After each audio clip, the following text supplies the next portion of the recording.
Welcome to Commentary Time. Here at Permanently Geek, we like to do an audio commentary for movies that we love, love to hate, or hate to love, which is rare. And I haven't found a movie that I hate to love yet. But, because I don't even know what that would entail. I hate this movie so much, but I love it. It's like so good. Killer clowns from outer space. I was thinking like Spider-Man 2, which is one that everybody really likes, but I kind of don't, but I still watch it like once a year. I don't know why. Every time I just want to like it, like but a chore. it's like this take thing. out the garbage. I watched Spider-Man 2. Had a good day today. One of those kind of random things that happens where like when you love movies, you just sort of like, particularly when a movie passes you by that like everybody loves, but you just kind of are like, eh. You feel like, did I miss it? Like, maybe one day I'm going to watch it and be like, you know what? Spider-Man 2 is the best film that's ever been made by human beings. Well, when that day comes, Maybe let us know. Maybe we'll get to a commentary of Spider-Man 2 at some point. That's somewhere way down the list of things. That's way down the list. That might take us a couple years. Well, there's like a Spider-Man movie coming out in 202017, so maybe we'll get around to it. That sounds like good timing to 2-year time, to go through all of the Spider-Man films. And But today's motion picture is not a Spider-Man film. Not a Spider-Man film. I don't know whether it has anybody from Spider-Man movies. I'm sure it has some people. It's gotta have somebody. At least an just extra. burp? At least a... I ate a goat burger. What do you say? You did not have a goat burger. It was lamb. Whatever. It's kind of a weird, greasy meat. Oh my. So this commentary is powered by Goat Burger. Powered by Goat Burger. From the Brick House. At least it didn't set new levels. So It's set new audio levels. The commentary we're going to be doing today is part of our multi-part Star Wars, all 6 Star Wars films. Yep. The 2 EWOK films, and then the holiday special is going to cap it off at Christmas time. But the film we're going to be doing today is Star Wars Episode VII. Return of the Goat Burger. Revenge of the Shit. What? The Sith. I think Revenge of the Shit is the porn from Zack and Miri. Is that really? Yeah, Revenge of the all anal final chapter. Oh God, I never saw Zack and Miri or Revenge of the Shit. You should watch Zack and Miri make a porno. You folks at home too, watch it.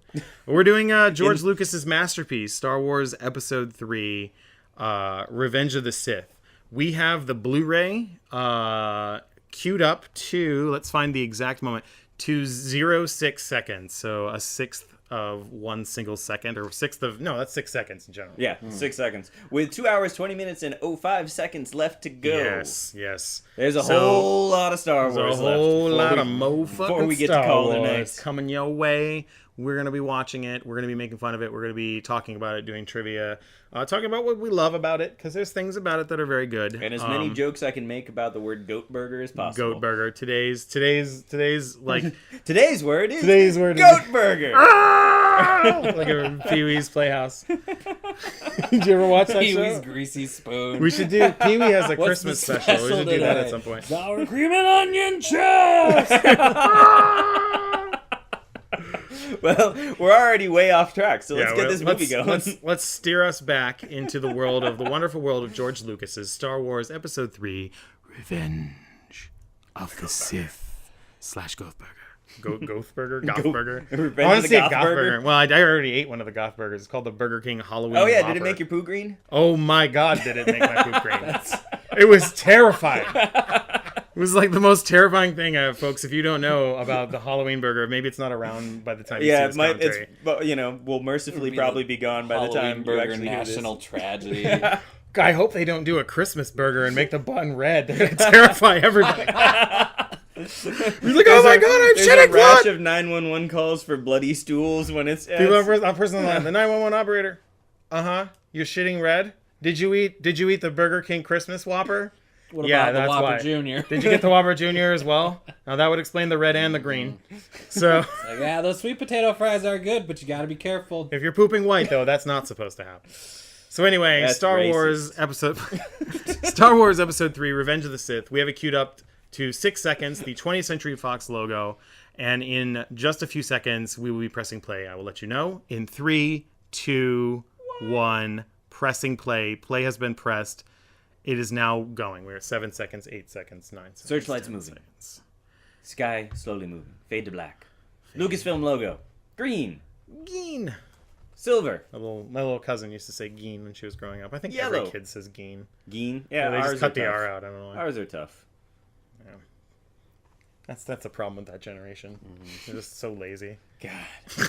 Not willing to work at willing saying to an R just- sound. Just the R. Come on.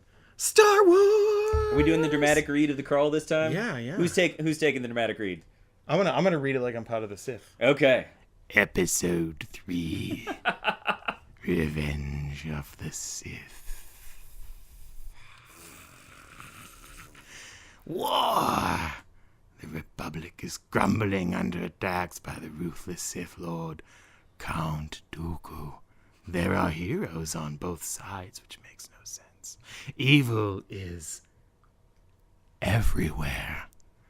In a stunning move, the fiendish droid leader, General Grievous, has swept into the Republic capital and kidnapped Chancellor Palpatine, leader of the Galactic Senate. As the separatist droid army attempts to flee the besieged capital with their valuable hostage, 2 Jedi Knights lead a desperate mission to rescue the captive Chancellor. Four dots. Even that makes no sense. Your last name is Grievous. Like, your career options are limited. Yeah. Like, Miss Grievous, the kindergarten Like, teacher, so- is not gonna happen. So Grievous, you want to work at McDonald's? Yes, I want to work at McDonald's. like Because General Grievous is like a really kind of strange voice. Tommy And he's Grievous, son an of asthmatic Ralph in and this. Edna Grievous. the only positive about Grievous is he has multiple arms, so he'd be good in fast food. That's He'd be good true. in food service. That man could assemble a goth whopper in no time. He could chop up a salad. He'll just pull out all the lightsabers and start spinning them. And just chop the salad. He can make you a wedge salad with only with only 3 seconds to spare. He could also make you a literal wedge salad if he can find Wedge from the Star Wars Oh, universe. Mr. Boom. Antilles. So this is immediately a much better movie than Yeah, episode we got a space battle to start with. This is where you awesome. have a beautiful space Shit's battle blowing with up. like dynamic camera angles, and Steven Spielberg really helped out with this one. So is this a good one? Do you guys like it? Or This is a bad pretty one? decent movie. It's It has alright. it's It's flat, alright. kind of like it's flat like the other ones, maybe in the beginning a little bit, but it gets more emotional and more investive as you sort And of it's go more on. it feels like it has a little bit more of the classic Star Wars flair to it Yeah. in a lot of ways. Like even just in the starting out with a badass little space battle. Yeah. Beeping, chirping. We're watching this film with subtitles on, if you didn't know that, and all of our 2D2C humor is lost. Yup. It's like 3 beeps. Now he's worrying. But this was, one of those, Steven Spielberg kind of helped direct at least one scene, but I have a feeling that he advised on a lot more than just that one scene, because a lot of the action in this film feels inspired by Spielberg, or feels as though it has the sort of Spielberg touch, because Spielberg has a very unique, very defined kind of look and style to all of his movies in a way that the action sort of plays out, and this film definitely has that tone. So one thing that I do kind of like about this film is you're starting to see some of the parallels between the ships in this and the ones in the original. One of my complaints about the prequel trilogy is you don't have the really iconic spaceships that you had from the original. And not that I'm saying that they needed those exact ones, but the ships that they came up with aren't nearly as memorable. No. But it's, you can see a little bit of the TIE fighter in the ones with the the panels on the outside. They've got the S-foils on the ships here that even though they have the central horizontal wing, they stick in there. And the yellow and red ships from Dead On have a lot of the TIE fighter silhouette Yeah, to you them. meant X-Wing on the one there. Mm-hmm. Yep. This is sort of like a triple X-Wing. Yeah, so it starts to at least hint at these are the ship designs that eventually evolved into what we see in the original trilogy. But I think I don't know what exactly it was about those original designs, but I don't think there's anything as memorable or iconic in this prequel trilogy as those were. Maybe I like that silver ship. the silver ship is cool. The from one that episode reminded us a one. little of the and Blackbird. the pods from the pod race. Yes. are also really memorable. I will agree with that. You know, there's a weight to the style of all those. There's something kind of unique about each one. I actually just recently watched a JonTron video where he sort of described it really well and said that each one has character. Each one's character defines the character that's riding it, which gives tension to the entire sequence, which I would agree with. Yeah, absolutely. There's interesting things in this, and maybe if this came first, we would be looking at this. But everything feels at the same time kind of derivative of what we've seen, which is I think one of the things that makes all the ships not very memorable. Right, and that's fair because like one of the things I just pointed out that I like that you can see these as the like primordial versions of the X-wings and the TIE fighters and you know the A-wings and all that is also something that makes them completely unmemorable in themselves because it's like that's it looks like a less unique version of what we know is coming. Like almost everything they show is kind of like that. With the separatist ships, like kind of looking like they have a Death Star in the middle of them, stuff like that. And that there's a lot of like some of it's really cool. It's really elaborate. It's very beautiful, but it definitely like I don't want to run out of the store and buy like $150 Lego set of these ships. Right. Like, but I would for Millennium Falcon. I haven't, but I would for the Millennium Falcon. the Microfighters Lego ones I have. I want to get the new Lego set with old Han Solo because I have a young Han Solo, like a teenage Han Solo Lego minifigure. I don't have a regular Han Solo, but those are pretty easy to come by. I want to get old Han Solo. I feel like in actual space battle, the ships wouldn't be this close. Like they'd be far. If space is big. Yeah, there's a whole lot of space ships to work in that it does seem like they're really, really close quarters, like right on top of each other. Which makes it a lot more exciting, let's be honest. Yeah. But I imagine like maneuvering the larger ships at this close range would be kind of a shit show. Because they're probably slightly cumbersome to move. They probably kind of require a lot of space. I mean, it's like a semi-truck. Like, yeah, it can move, but it takes a lot of space when it turns. Yeah, I mean, if you think about like naval convoys, they're not like sailing at 10 feet apart from each other. Yeah, you're talking quite a distance. Yeah, like quarter mile apart. If you know, let us know in the comments. There's anyone in the Navy who's listening. In the Navy. And isn't now completely angered by the fact that Randy sorry. sang a little bit of the Village People. But not really. I'd be interested in I'm sorry, anyone who is in the Navy. I have. And I'm sorry, any pacifist. Oh my God, I can't remember the name of the people who did the In the Navy song. The Village People. Pacifist Village People fans. And I am also sorry to fans of the Star Wars prequel trilogy who defend it. We're not here to step on your toes. We're just here to have a little fun. But I know there will be plenty of people who. And that's all right. That's all right. I always say if everybody liked the same things, then the world would be pretty boring. So. Yep. Or it'd be awesome. Just depends on what that thing is. Let's not go back down that line again. That's General Grievous, Alex. Alex has not seen this film. Yes. He sounds I've seen very the last asthmatic. bit. He's like gasping and wheezing and all of that. He makes almost no sense in this movie because you're just sort of introduced to him. There was an animated kind of like mini series that was on Cartoon Network that ran up prior to the release of this movie that kind of gave you an introduction to him, but kind of just like Count Dooku, you're just sort of thrown into this movie and here's a new villain because the last villain didn't work. Like, is that the one that's on Netflix now, or is that a different one? That is a different series that came after this one. Were they both called Clone Wars? They were. That they were was both called really Clone Wars. confusing for me because when I first started watching the one on Netflix, I was like, oh, this is going to be the one that had the whole like backstory with General Grievous and like it was it Anakin like force crushed his chest or something like that? I think someone force crushed the chest. Yeah, somebody did. I don't remember. I can't remember what, but it might have been Mace Windu or somebody. It's an odd thing, and those are hard to come by now. Those animated Clone Wars. There was a few of them. I think they came out in like 2 parts. I feel like that was sort of something that was starting to happen around that point with like, here's this extra animated series that gives you extra information. Like the Animatrix did a similar sort of thing of giving you extra backstory on a movie before it came out. Before studios realized it didn't matter, that could just cost money. Yep. It's like, yeah, people don't Fuck, really I care know. about this, and it's not actually going to get anyone to see the movie that wasn't going to anyway. Yeah. And the people that don't watch this, it's just going to be more confusing for them. A lot of these movies, like a lot of movies, would do that and still kind of do that, but not as much as in this era.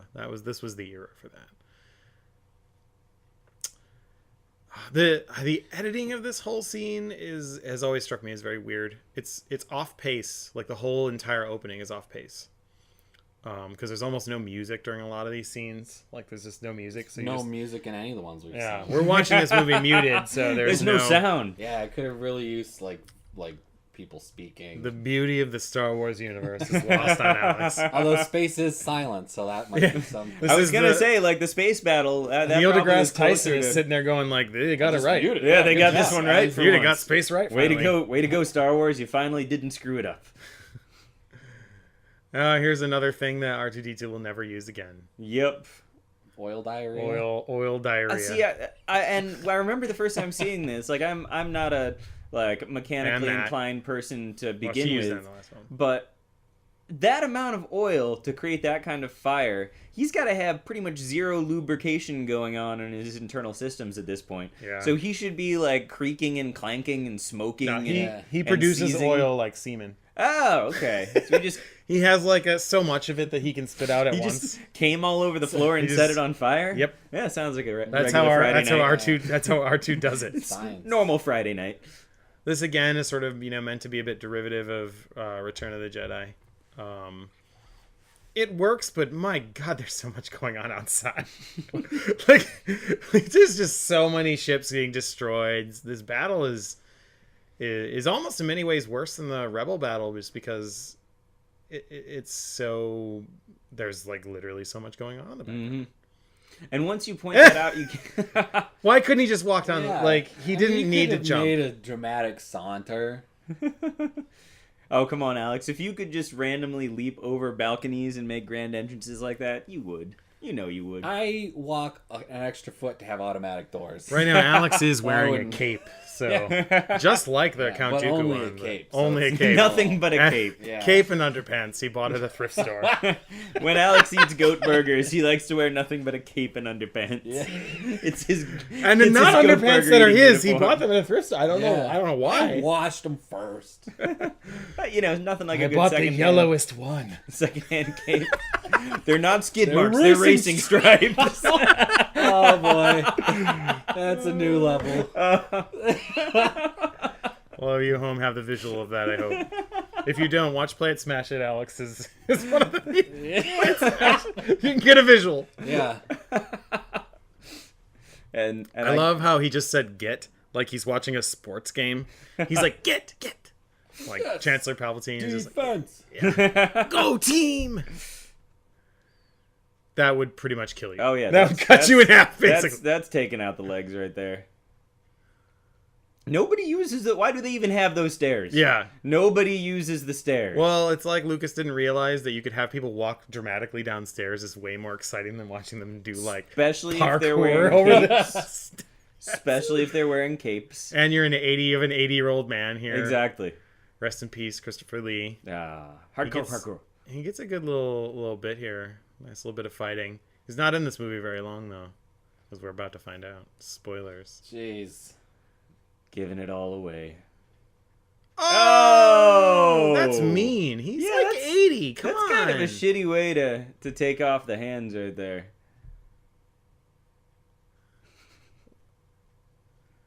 Kill him now. What? But no. Do it now while My Obi-Wan is mind's telling me asleep. no, Yeah. but my heart's telling me yes. Ooh. Yeah, earn your PG-13 Star Wars Episode 3 Revenge of the Sith. We had a behanding and a beheading within 5 minutes. Now take these magical handcuffs off me that glow. Oh, I thought that. Oh, I see. These I thought it was glowy like. handcuffs. Oh God, for some guy, he's got really fancy sleeves. He is the Chancellor. Is that what it is? Yeah, he's Chancellor Chancellor Palpatine. Palpatine. He's also the Emperor or the Sith Lord Darth Sidious. Yeah, spoilers. He's the guy that shoots lightning in Return of the Jedi. Yeah. If you haven't played pieced by the together, same actor, which is cool. The finger banging, yeah. The finger banging. the finger banging that's done. It looks like he's Return of playing the piano Jedi. in that. He's like, "Dee!" My God, he's cut in half real bad. For all you Dewey Cox fans, this is a real bad case of being cut in half. Cut in half. You think he's gonna make it, Dewey? Look, Dewey, I'm cut in half real bad. Oh my God, I love that movie.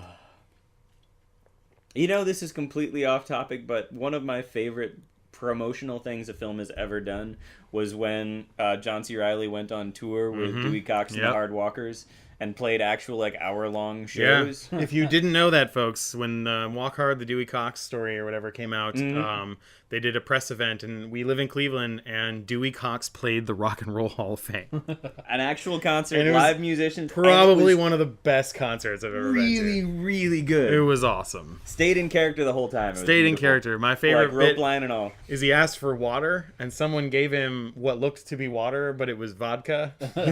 And he was like, I asked for water, and somebody gave me vodka. I like Cleveland. Star Wars Episode 3, Revenge of the Sith. R2 is squealing. That's what it says. Squealing. That's what he's doing. He's about to die. R2-D2 is going to die in this Yep. movie. Spoilers. No more The R2 you've known all along isn't actually R2, it's a clone. Huh? Yeah. Eh. I really do like the CG work on General Grievous. He's pretty creepy looking. Yeah, it was, and it's pretty decently executed as well. Yeah. Like, Not all the CG in this movie is good, but General Grievous is really good. Like this right here is kind of sucks. But again, it's one of those, they probably had more time on General Grievous, so General Grievous looks better. Gasps. oh. Oh, this is really overly comical. Oh, look, it's because they love each other. Blum, blum, blum, blum, blum, blum, blum, blum. That's the Brokeback Mountain theme. Blum, I was trying to figure out, like, that's not blum, one of the Star Wars blum, themes that you're singing Tranquil. there. blum. All grown. All grown.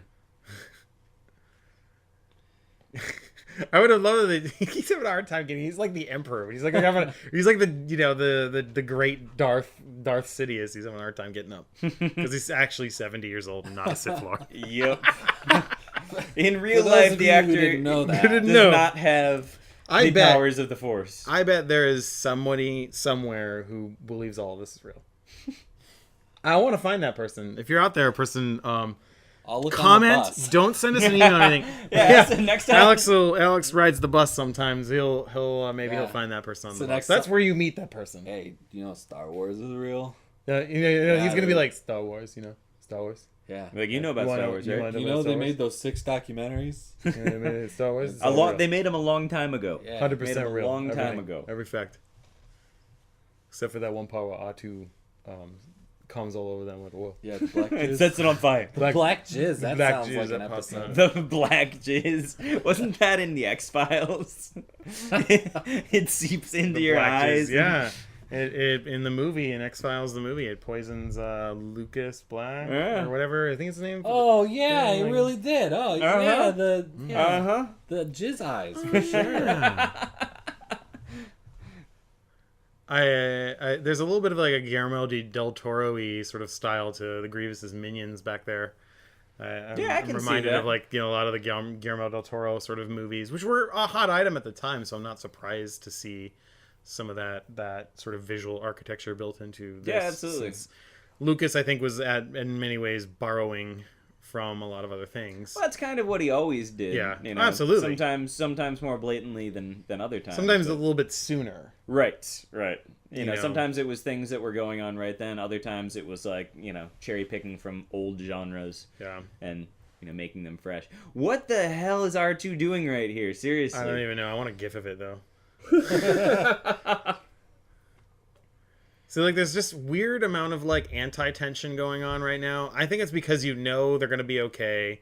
They're trying to mirror Return of the Jedi where, they rescue Han Solo from Carbonite, but like There's more tension there, and I think it's maybe because you don't know that whether or not Han will survive. When that movie came out, there was a lot of rumor that Han Solo was going to die, and I think a lot of people sort of assumed maybe he would just not ever come out of the carbonite. Right. And that would be what he would, and yet you saw him probably in trailers and stuff like that. So you knew that maybe he was around, but there's just a little more tension than here. I mean, obviously Anakin's going to survive. Obviously Obi-Wan's going to survive. Obviously the Palpatine's going to survive because they're all in a bunch of other movies. Yeah, they're all very influential in other stories. In about make 30 the end of a years, story first. 20, 30 years, they're still going to be fucking shit up.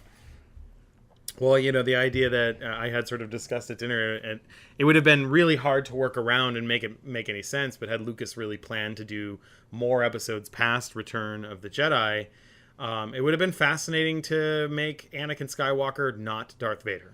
Yeah, have that be the surprise at the end surprise of this movie. entire series is that Anakin really is not, or Darth Vader really is not actually Luke's father. So then there's a question of what happened then. What is that story actually about? Was Luke ployed into doing what he did, and is he now actually a Sith Lord? Was he really manipulated into being a Sith Lord? And you could explore that in the sequel, which would have been fascinating and sort of set up the next trilogy as far as exploring that story. But... Yeah, which it seems to be the maybe you folks at home will have already seen The Force Awakens, maybe but it does seem like they are exploring like what's happened to Luke after the events of Return of the Jedi, and like what the ramifications, if you will. But we'll see. But yeah, there's probably people in the comments who are like, that wouldn't work. It wouldn't work at all. He like saves, and then his dad helped. And like, well, I know. Like in Yoda said these things. It's like when they reboot Star Wars. When they reboot Star Wars with Justin Bieber. These are just some of the ideas that you guys can use. You guys could use when they do the reboot, the big reboot. We can fork off the the universes and have it be in a different timeline, and in this timeline. And the Enterprise will come and J.J. Abrams will direct that as well. Yeah, that's how it's gonna work. Alternate timeline Star Wars. I think we could have some pretty solid casting choices. I think Chris Pine could make a good Luke Skywalker. Yeah. And you got to get the guy from Breaking Bad in there because everybody always wants him to star as the villain in everything. Bryan Cranston's always. I was just seeing today. I like talking about the other guy. I saw this Jesse, the guy who's just bitch all the time. Yeah. I'm a Jedi now, bitch. I'm your science, father, bitch. Bryan Cranston. I always see like people posting shit about like how they want Bryan Cranston to be a villain in this, Bryan Cranston to be a villain in that, and I was kind of on board with the idea of him playing like Lex Luthor, but I'm kind of like over it. Like, yeah, okay, he can do whatever he wants to do with his career. He has earned that, so he can do whatever fuck he wants to do. When you can go from being Malcolm's given. dad from Malcolm in the Middle to being one of the most terrifying, villains, anti-hero. I don't even know what to call him by the end of X-Files. Yeah. He's like an antichrist by the end of the series in many ways. Like a very destructive force of nature and destroys nearly everything around him. That's a cool shot. Thank you, Steven Spielberg. feeling you influenced that You say scene. he was in an episode of X-Files? Yeah, wasn't he? Was he the one that was in the back of the car that they had to keep heading west or something like that? Those are the whale noises or something. Yeah. I remember that. See, I know facts. I know stuff and things. I watched a few things in my day. I was going to say, like, I'd forgotten about that until you just... It's like, I think I just heard Alex say something about X-Files. Oh, we have X-Files. the same 20 vehicles flying in the background once again, just like episode Just on a loop. Episode 2, just on a fucking loop. It's like the background of the Flintstones when they're moving. And they get the Jar Jar scene out of the way again, because in episode 2, that's the same thing. They like get Jar Jar out of the way. Like, yep, here's Jar Jar. He's in the movie. Just deal with it. Can't fully He's not going to be in that many or scenes. like, we haven't killed him, so here he is. We're not going to kill him. No matter how much you'd like that. They even killed him in like the Lego movie. You like want to kill him all the time. Oh, that thing is picking the thing up again. I think it just picked. Maybe it was maybe there was 2 pieces. More than one crate. Maybe there was more than one crate. I don't know. I'd love to see it happen again though. It just keeps happening. It's cut back and it picks it up, and every time they've got that reverse shot of Anakin's face. This is like the Senate. Why is there something else landing? Like it's like the Senate. Like there probably aren't that many vehicles like stopping there, and yet like 5 vehicles have landed in the time that like how many people are arriving? This is like the it's guy like if cars stocks just kept the showing up at vending Obama's machine. house, you know, at the White House just kept like No, you pulling guys in. are out of Snickers. I gotta restock. Aramark. Cisco truck rolls up next. Be like, we're serving chicken tenders for lunch today, right?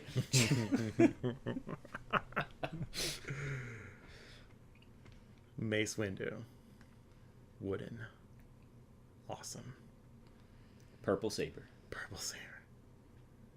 There's like a lot of like just like no one got out of those vehicles either, so like they just landed and dropped people off and then just took off again. It's It's like they pump the septic tank. Or something. It's true. What do they do with all the waste from these? There has to be an incredible sewer system that goes down like 500 stories. Yeah, they use lightsabers. They just burn it all They away. just burn it all. The truth is that the Star Wars universe smells terrible because everyone's incinerating their poo with lightsabers. all the Jedi got killed, and so now there's just poops just collecting. That's the real problem with the original trilogy is everything smells like poop because there are no lightsabers left to destroy it. Oh, they love each other because they're talking like they do. She's almost to full-on Leia cinnamon buns here. Like, Yeah. this is getting dangerously close. Sort of like the evolution of the ships. We could see how that morphs into the X-wings and such. This is pretty much. And again, quit being a pervert, weirdo. Size. This does have the unequivocally the most unromantic, weirdest romance subplot, like which comes later on where she's like, "I love you," and he's like, "I love you because I'm so much in love with you." It's like the dialogue is terrible. And I love that you love me. It's kind of like You that. love you You want to see for my loving robot me. hand again? You want me to do that thing with the robot hand?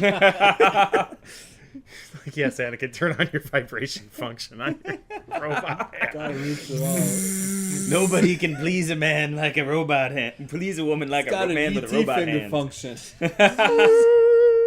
Have you ever seen the like glowing ET finger toy? Yeah. Oh my. Thing's terrifying. Goosey face, oh, I love you. They're really doing a great job hiding. Like literally everyone's just walking on. They're like 20 feet ahead. Like Like if we stand in the shadow of this giant column where anyone could see us, no one's gonna see us. Isn't she like royalty or something? she's like a senator now. Yeah. That She's was just like, yeah, Yeah, I was gonna say, like, wander around shouldn't the she at color. least have a bodyguard, like Secret Service, something? Wasn't there like 2 movies of people trying to kill her? Yeah, where's her like body doubles and everything like that? She's always got floating around. This they're is all the, dead. The fundamental security tactics in this film are just they're lacking. There's This a was, shortage of good body doubles on Naboo. Bruce Spence, I believe is his name, appears in this on this planet. I don't know that you'll see him now, though I believe maybe you do. I don't know. We'll see. No, of course not. Bruce Spence had a hell of a summer. This was like the year that I think the Matrix Revolutions came out. Okay. Finding Nemo, of which he played the shark. Oh, really? And he was the train wasn't guy. Wasn't the shark and named Bruce in I Finding believe so. Nemo as Yeah. well? I want to confirm he was from. He's an actor from the Mad Max movies, though he's not in the. Sadly, he's not in the. Oh, he was the gyrocopter pilot. Yeah, he's the gyrocopter. Okay, in it. yeah. But he was also the mouth of Sauron in the deleted scenes of Return of the King. Really? So Bruce Spence, he had like just like an awesome year. Like I remember reading an article on like not Ain't It Cool News on Entertainment Weekly that mentioned how like he was the top grossing star of 2000 like something like 2000 yeah it was Not bad for a character 2003 actor. yeah 2003 he was in Peter Pan, Lord of the Rings, Return of the King, and the Matrix Revolutions, and Finding Nemo, That's not a bad little lineup. which were like some of the highest grossing between Matrix Revolutions, Lord of the Rings, and Finding Nemo. You're looking at like top 10 highest grossing films. Yeah, this is the scene. This is and he's giving the best like pervert look that you oh can yeah, imagine. he's like giving her the like I undress you with my eyes all the time. That's one of my favorite songs. She looks really pretty here, at least. Yeah, look at him. Yeah. Looks like he's jerking it right now. You can do a lot under those robes. I'm just gonna. Here we go. You never know what's happening when you got a shot so framed like that. Anything could be beautiful. going on below chest level. It's only because I'm so. No. Here it is. Here it is. No, it's because I'm so in love with you. Aww. So love is blinded. Kind of got crazy person eyes, though. Chuckles. You're funny. Let's go do stuff in the bed. What would it be like masturbating with a robot hand? God, I hope that's not his. I hope that's not his dominant hand. You gotta double check the settings because like you could end up with embers down there. Yeah, I mean, RoboCop One had like decimal point and several 100 pounds of pressure Yeah. per inch on his hand. You have a second robotic appendage. I feel like God, he sleeps with a hand facing her too. I feel like that should be the name of a Tool song: "Masturbating with a Robot Hand." Maynard James Keenan, get on that. If you're watching It's not this, Pantera, but I had a country song just masturbating with a robot. okay, now we're into a hand. Pussifer song. So still, Maynard James Keenan, if you're listening, and Like, I know you are. Yeah, like shouldn't you get, like you should put bubble wrap around it because like if he like turns over fast, he'll take her head off. Yeah, Right. a robot hand is not something you want to No. mess with. You know, like right before you fall asleep, you kind of have that feeling you're falling. You go shit. Yeah. One You, of like, those, grab and she's something. dead. Yeah. One of those, and you've cut her in half with your robot hand. Masturbating with my robot hand, touching myself till I jizz. Black stuff. R2D2's That's over how there. that's who R2 always masturbates is with a robot hand. No, we know how R2D2 masturbates. He sticks his little That's thing. right. He sticks it into another computer. And, no, that's not masturbating. He's playing with That's somebody else called there. interfacing. Yeah, that's two to tango right there. I keep having like this weird dream. I'm masturbating with a robot hand. You know, you cut it off. These Star Wars fans were like, "Come on!" Our safety word would be go gadget scissors. Anyone watching She's this is like, God damn it, stop talking about masturbating. That is not why I listen to your like, commentaries. Anakin, it's You're in all the right. wrong I watched place, Edward people. Scissorhands, and even he could survive. It's okay. He had scissor hands, which made no sense, but it was beautiful. At least he could do people's hair. He could cut their shrubs. Anakin, you have a career as a shrub cutter. Shrub cutter. It's a dragon.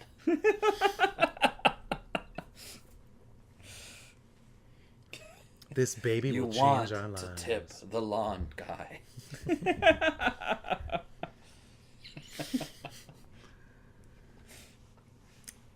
Obi-Wan can help us. You don't need me to bag the clippings.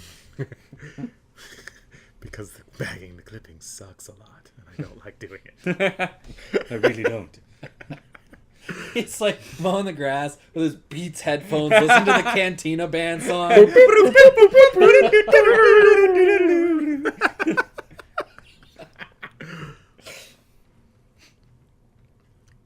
I like how Yoda's just sitting in the dark, all like Yoda. Like, what was this like when he first walked in? He was like, "Hey Yoda, come in, you can." And he's like, it's dark and weird in here." I was like, is this like normally how it is? Or, like, what's going on? Sock on the door, know what it means, do you?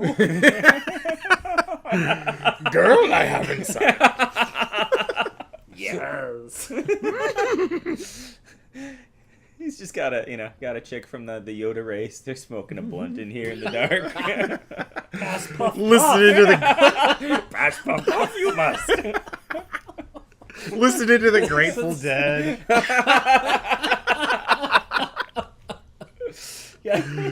He just said, "We need to meditate. Meditate, we must." He's not like stoned. He just talks perfectly normal. He's just like a small green guy who He's do like, your "Look, I'm taxes. Yoda." Hi, everybody. I'm Yoda. That's when he's Yeah. like not high. Yeah. Yoda was actually the inventor of Netflix and chill. He's like He was- somebody he who was went the to one who came Woodstock up with and that. never came back the same Brown again. acid, I did.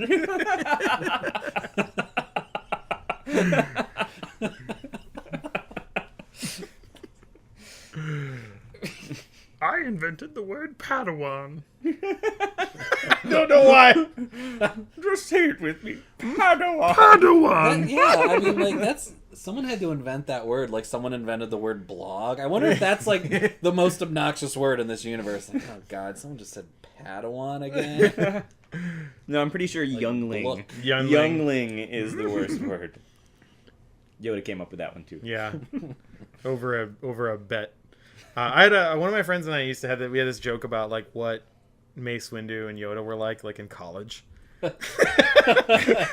Like maybe Mace Windu is just as old as Yoda, but he doesn't, necessarily look that way. And so like him and Yoda have grown up together for like years, and like they went to college together, and they used to like to play pranks on like Palpatine.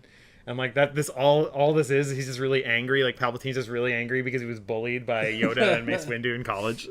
I would love to see the college years for the two of those. Like a sitcom. Yeah, I you want know? to see like an animated like TV show with Yoda and Mace Windu living in college together and just hanging out. Yoda playing and pranks. Mace all over the place. Jedi Knights. Jedi Knights in college. Boom boom. There's like a screech. There's like a screech character.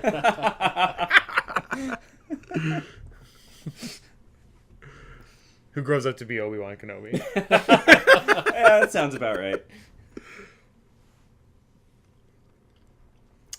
This is one of the walking. We're walking. We're walking and having a We're stopping conversation. and walking.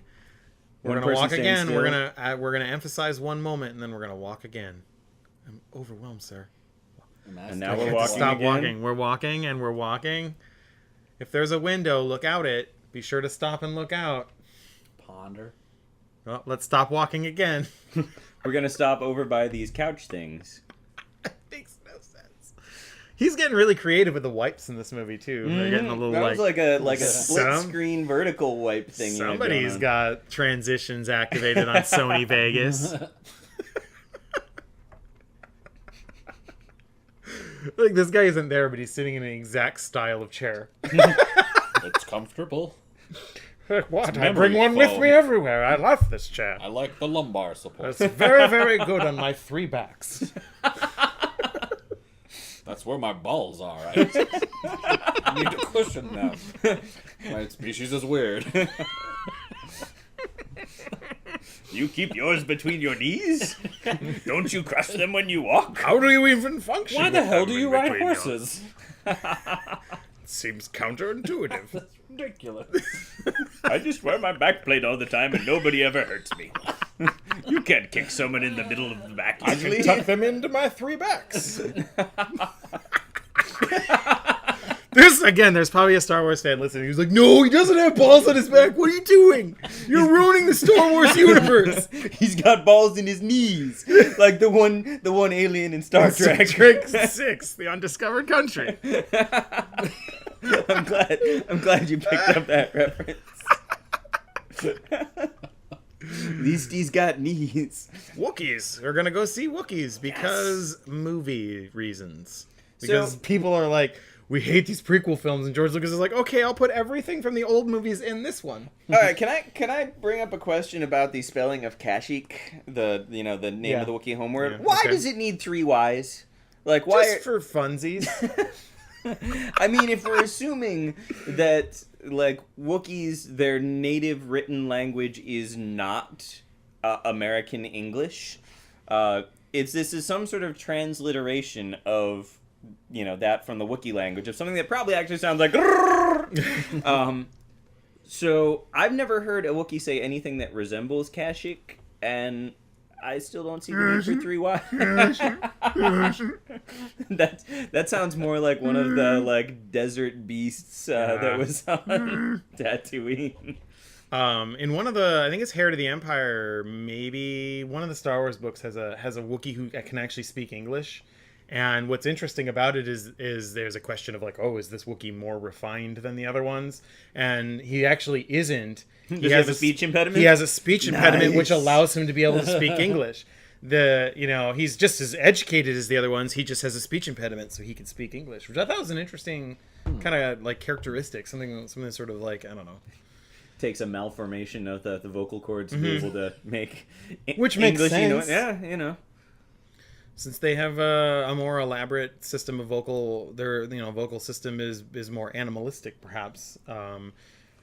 I always figured that there's probably something subtle in the overtones that, like, Han seems to know.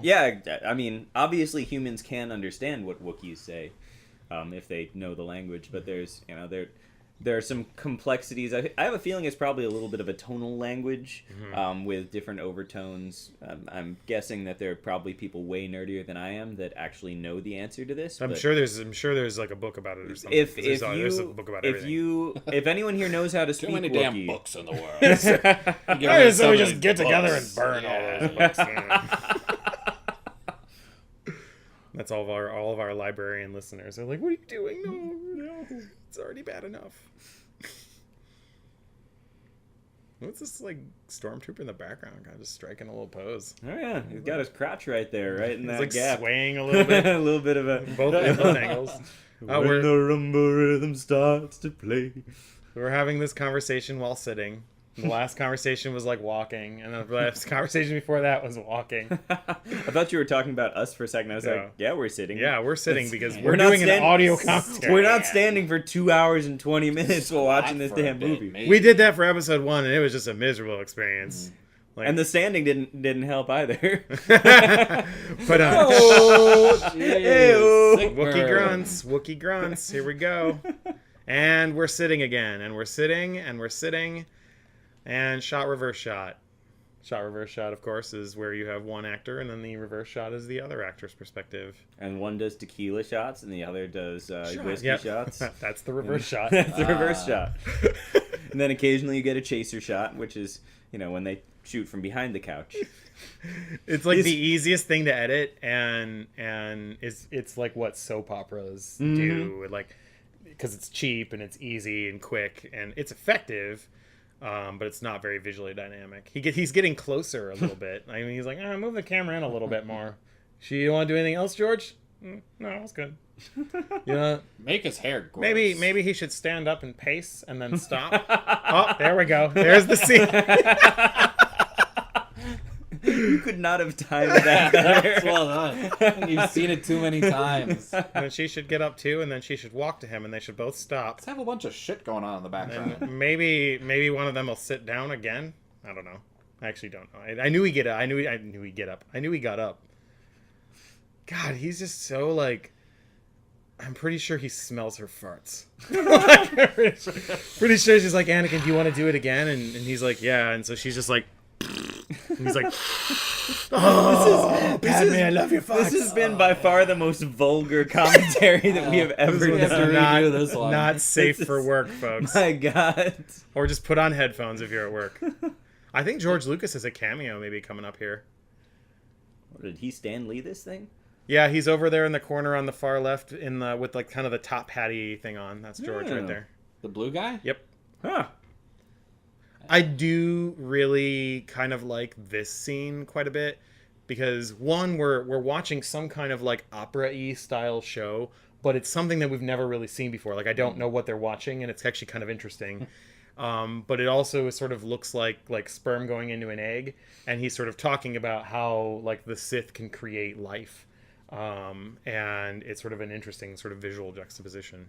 And I like, we were actually talking about this earlier at dinner, the idea of some of the coolest things in created universes like this are the things that you don't explicitly explain. Yeah. So it's just like, this is a performance, and there's something going on in the background that we don't really understand, and we don't know what it is, but it looks really cool, and, obviously it's something that, people gather to watch. I really like things like that, where...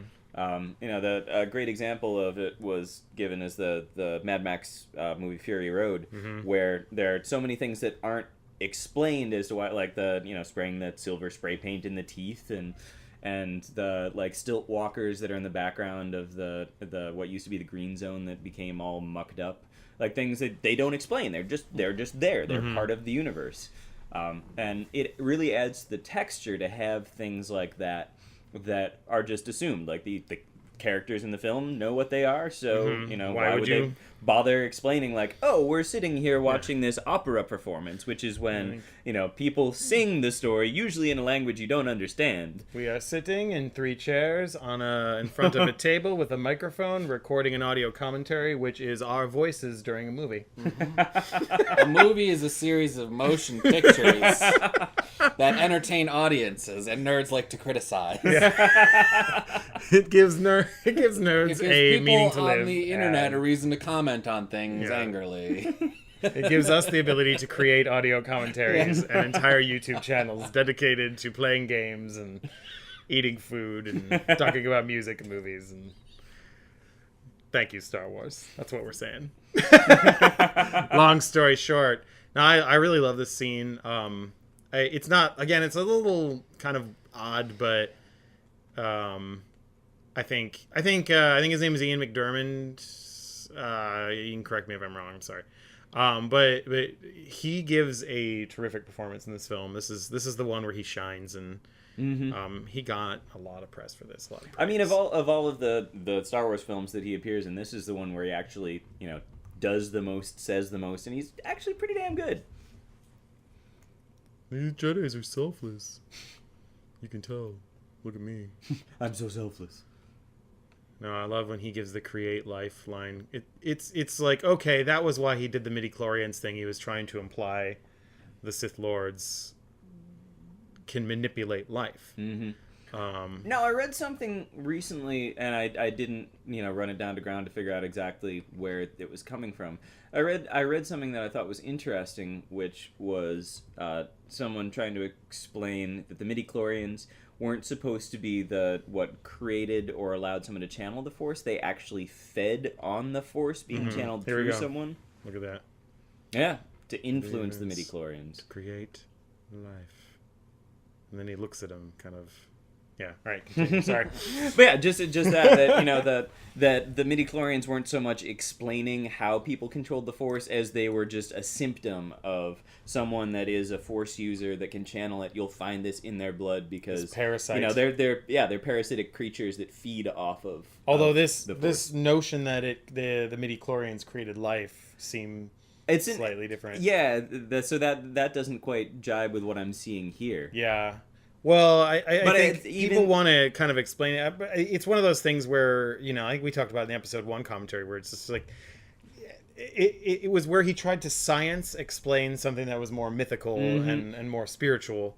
And I understand the desire to do that because I'm sort of like a kind of creative and then also sort of logic mind at the same time, and kind of want to explain things that maybe should go unexplained sometimes. And so like that... I get the desire to sort of explain how the Force exists, but this was meant to be the payoff, but it still kind of undercuts what it is. So, I mean, why doesn't this like set off alarm bells? It does. In Anakin, like, why is this guy? That'd be like FDR, we are in Avatar world, like. Talking about like all the Nazi lore and stuff like that. Like, well, it kind of does man. set off Anakin that maybe Palpatine is not what he says he is.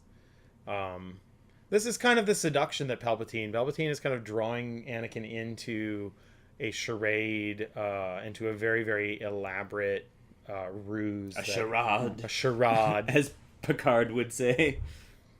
This is a terrible charade. See, he's got a chair. Yeah. He brought a chair with him. Brought his chair with him. I like how Yoda has his own mini chair. Yeah, they all have chairs tailored to who they are, which is pretty funny. Like, exactly. The guy with the back balls. He's got his own. He's got his own back ball holding. It. There's like cups indentation. There that hold his ball. Little shiatsu massage thing. His balls are the size of watermelons.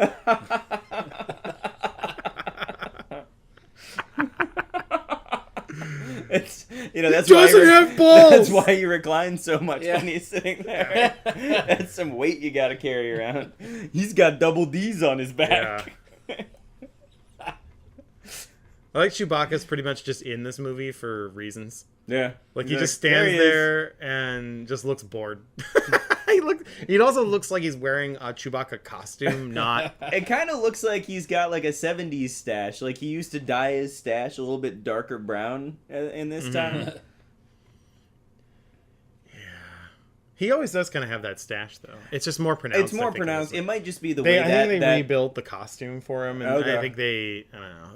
I think it's like partly how that scene's lit as well, that it's a little bit more pronounced, the dark around the stash region. You can also, like, you know, I remember when Alien vs. Predator came out, like, they redesigned the Predator because it was a different effects company working on that one, and so they rebuilt the Predator, and, like, the costume was really bulky. Like, the way they built it made the costume really bulky. I feel like that's kind of what's going on here, because all the Wookiees kind of look a little bulky. So they weren't really very bulky back, you know, in the first movie. Chewbacca's he was tall as tall, shit, but not bulky. But not, like, super, like, you know, wide. And maybe some of that's just the actor got older and, you know, maybe put on a few pounds. I think he's pretty thin, though. Chewbacca? Yeah. He was played by Walter Matthau. Yeah. Grumpy old Wookiees, have you seen it? He's not played by Walter. No, you can't take it back. He's played by Matt Damon. I'm going to edit the Wikipedia entry right now. He's played by Matt Damon in this movie. It was Ben Affleck in the previous one. The scenes got cut, though. You know, NSYNC was in the second Attack of the Clones in the second film. He wasn't. Their scene just got cut. But George Lucas's daughter was a really big fan of NSYNC, and so she never talked to him again. They came out their scene. They came out to like Skywalker Ranch to do like audio mixing on an album or something like that, and he threw them in the background. But it got out, and everyone's reaction was so like overwhelmingly negative. Like, what are you doing, George Lucas? And so the scene ended up getting sliced. But there are several accounts that the scene did happen. You know, it isn't just like a rumor kind of thing. So I'd love to see that scene. It would have been great to see Justin Timberlake's IMDb page have a Star Wars movie on it. Maybe he'll scenes deleted. Maybe he'll show up in one of the new ones. I would welcome that. Justin Timberlake's a good actor. He's a pretty damn good actor, so, you know, I'm sure they could find a role for him.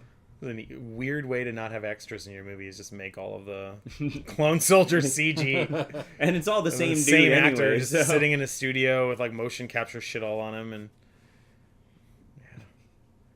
it was kind of early. I don't even know whether there was actually motion capture or not. I'm assuming some of it. I mean, I know like Ahmed Best was there for motion capture and stuff, so I don't know whether it was as evolved as it is now, like what you see with Rise of the Apes and Dawn of the Apes. Like those are, you know, those are just incredible. Or even the Transformers movies, the motion capture.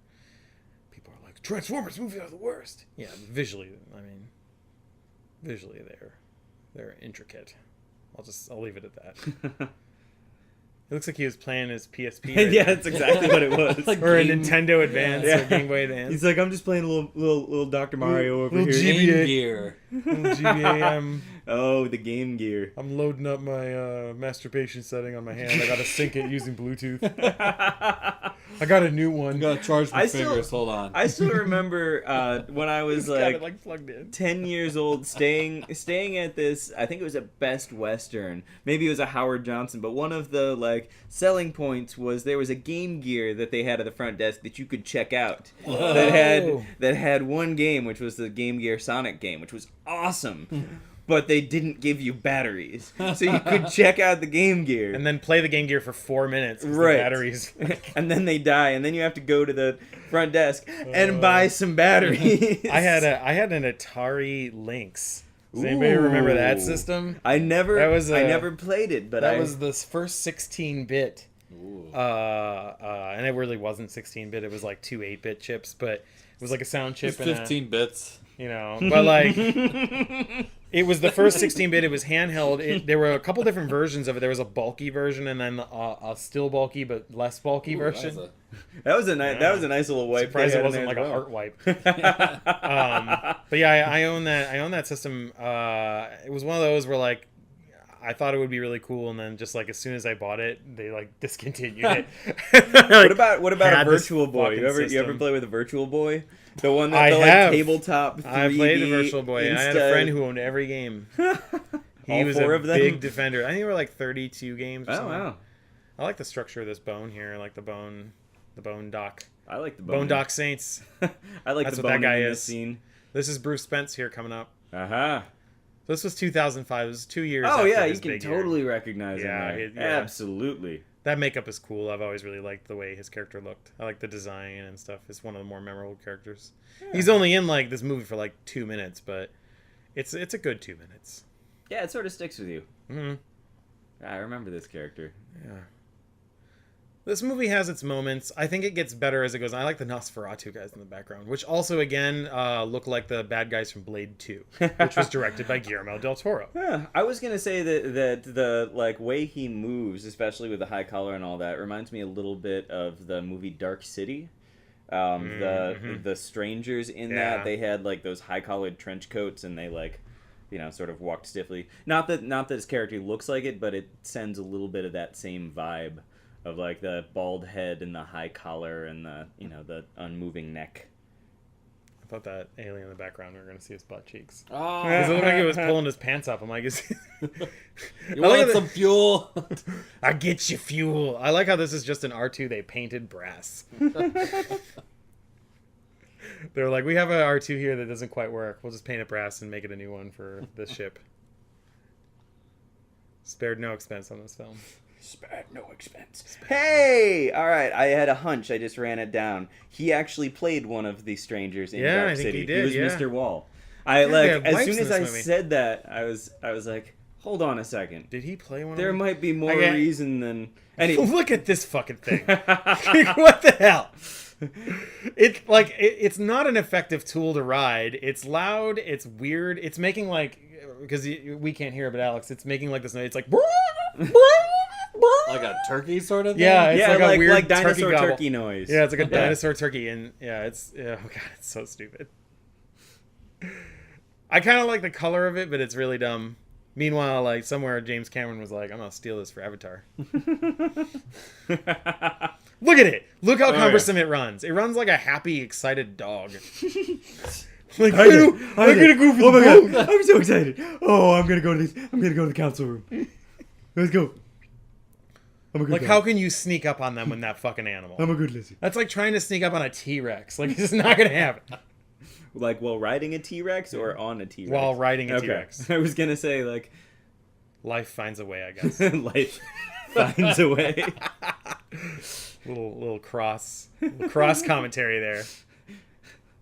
Ian Malcolm is in the background of one of these scenes. Oh, I wish Ian Malcolm were in this. This Talking movie about could have chaos used. theory. This movie could have used 100% more Jeff Goldblum. Most films could use 100% more Jeff There should be a Goldblum. rule, like every film has to have at least like 4 minutes of just Jeff Goldblum gibberish. Even the films starring Jeff Goldblum could use about 100% more Jeff Goldblum, including Earth Girls Are Easy. Oh yeah, Surf Girls are the Gina Davis and Oh yeah, Jim Carrey, James Carrey. James Carrey, and one of the Wayans, if I One of the recall. Wayans, isn't that? I don't remember which one, but there's a Wayans. I like how he has a signature like lightsaber move thing. It's like batters in baseball. They have like their little setup moves that they do before.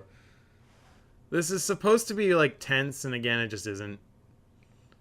I do like when he pulls out all the lightsabers and he does this thing, but it's still like, God, what is with these weird slow zoom-ins he's going with? Like, you know, you're making like $100 million movie, right? Like, you don't need like these weird.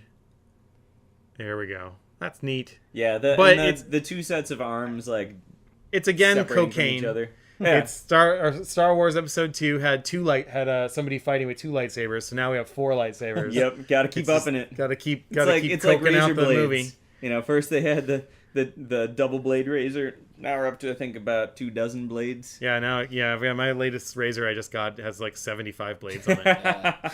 Some And that was- facing the wrong way. And that Somewhere was in the handle. Makes you a man.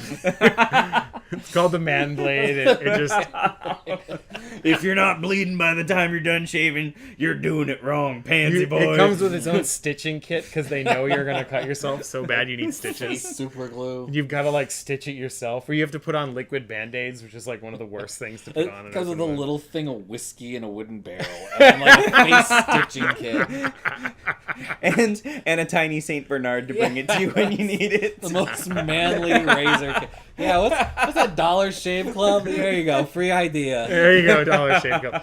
It comes with like you can only shave after you've like cut wood or mowed the lawn or like. It's like a gone breathalyzer. fishing. They make sure that there's enough musk on your. The box won't open unless It's you're like wearing a voice- flannel shirt. It takes a picture of you and it records your voice. It asks you like what you've done. Like, what have you done today? And you're like, I played video games. It's like, well, you're not gonna be able to shave until you've done something manly. You're And only that's not manly. allowed to open this package in the study. It breathalyzes you for testosterone, and if you're too low, it makes fun of you until you do something violent. What is with George Lucas having creatures walk funny, having weird walk cycles? You know. Again, he's trying to create cool like tech. I do like some of the tech that he came like this is a cool. This thing is kind of cool with Yeah, this is one of the better- the walking before it gets up to gyroscopic Yeah. motion. Like that's pretty neat. That's practical. That's genuine. Like that's kind of genuinely like a practical thing if you can figure out how to get it to work. as opposed to giant As lizard opposed dog to like beast. this donkey dog happy dragon. Griffin lizard. It's like even like J.K. Rowling Harry Potter universe are like, all right, that's pushing. Like, This thing is that's a pushing little it. that's a little bit much, Mr. Lucas. We have a character named Dumbledore, but this shit is weird. I draw the line at hippogriffs. Oh, drop the lightsaber moment. Oh, look at this. Hey, what Oh, lightsaber. Can I keep this? I make fun of them, but I do love the wipes. Although, Some out of of them in this movie context, are- that an old person. Michael's talking about There you butt go. race, That's of a course. t-shirt to promote the show. I know I do make love fun the of 'em, wipes. but I do love the wipes. If they, if they do a heart-shaped wipe, there's no way I'm not gonna bust into the "I Love Lucy" theme. You see, Anakin kind of did just reveal to them what he knew about, like, his conversation with the Chancellor. So there is worry and concern. It's sort of crazy because like they'll kind of part ways, and then when they come back, Anakin is like with him, and is like a Sith Lord, is like Darth Vader then. So his transition from being like a good guy to a bad guy is really like very, very swift. And it's tragic because it comes really kind of as a shock to everybody.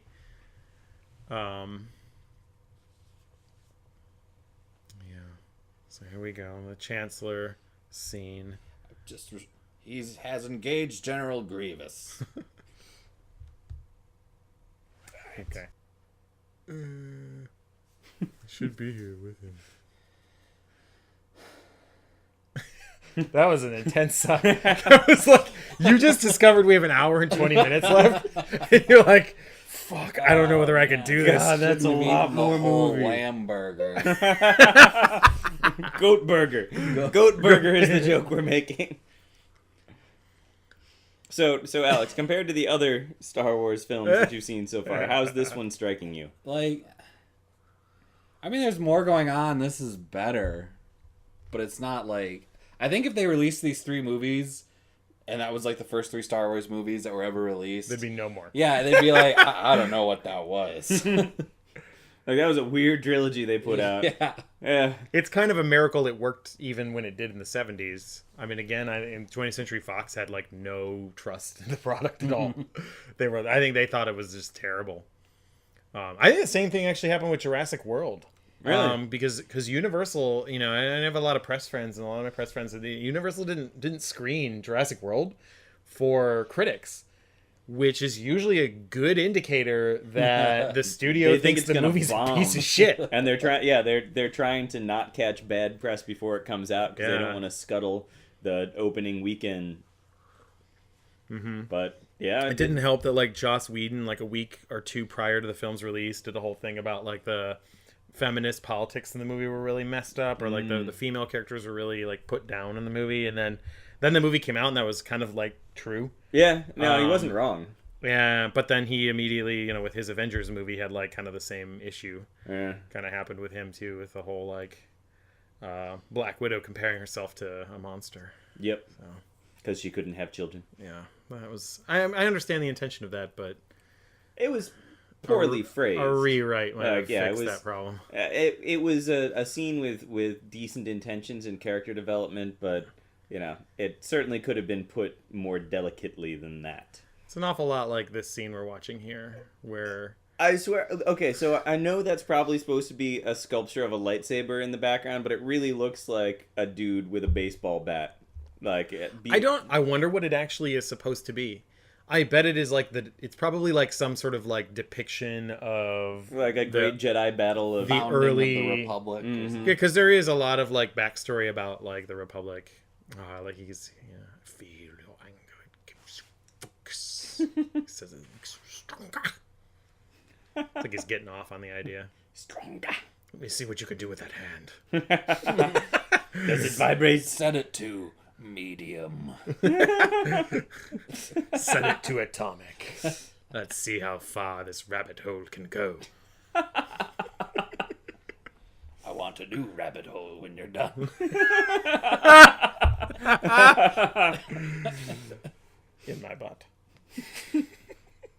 Oh, that was the subtext there. Thank you. That is 100%. Thank you for clarifying. And we're back to crazy chase scene with big old dog, bird, lizard. It's weird that it has a beak and teeth.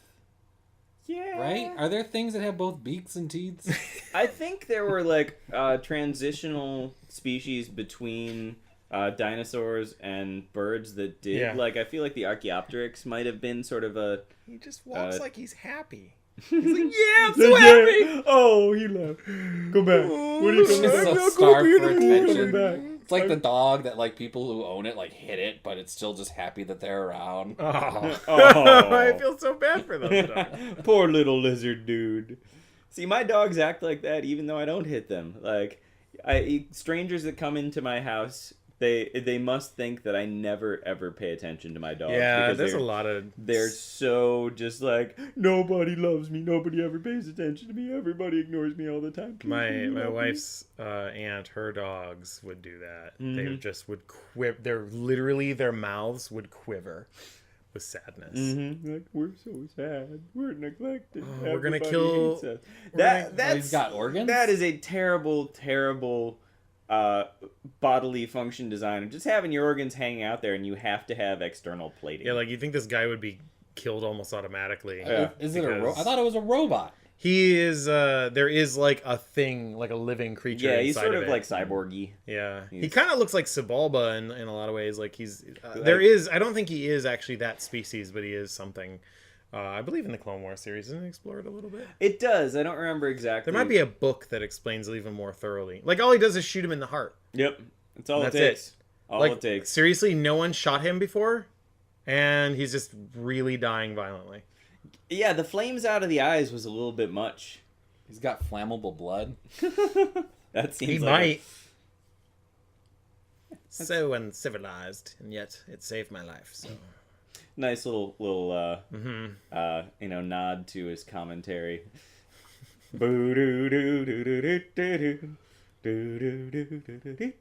Okay, it wasn't heart shaped, but yeah, that's probably my last chance to sing the "I Love Lucy" theme Ever. in this. we'll never ever sing it Dude, again. the future is what you make it. I love Lucy. Michael Bay is gonna reboot it See, with Shia LaBeouf I love Lucy Apocalypse. and Megan Fox.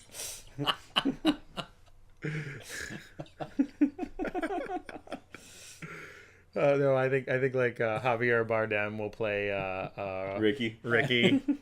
I don't know. Who that Jennifer Lawrence will play Lucy. There'll be a lot of brooding from Ricky. Just like, who is the stereotypical blonde that gets cast and everything, and who's like these stereotypical, like, I think he might be like Spanish. It's some sort of Hispanic in one way or But another. yeah, but you know, whenever they is. like Jimmy Smits. yeah, maybe in this era, yeah, that's We're gonna stop and walk, and then I'm gonna get on this thing, but you're not gonna. Don't come with me. I like he just revealed that this guy is a Sith Lord, to which like Mace is like, okay, all right, well I'm gonna go check it out. Really, like I'm gonna go get like I have a Dunkin' Donuts buy one get one right now, so I'm gonna go get that first, and then I'm gonna go check out your Sith Lord. Yeah. Blows. Well, that sucks dick. It's weird seeing her with no.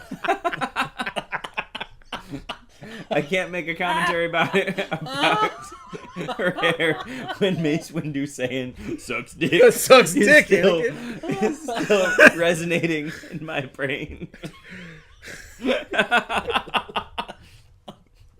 I just wish. I wish It's in like one of these finding a movies, mushroom on your pizza.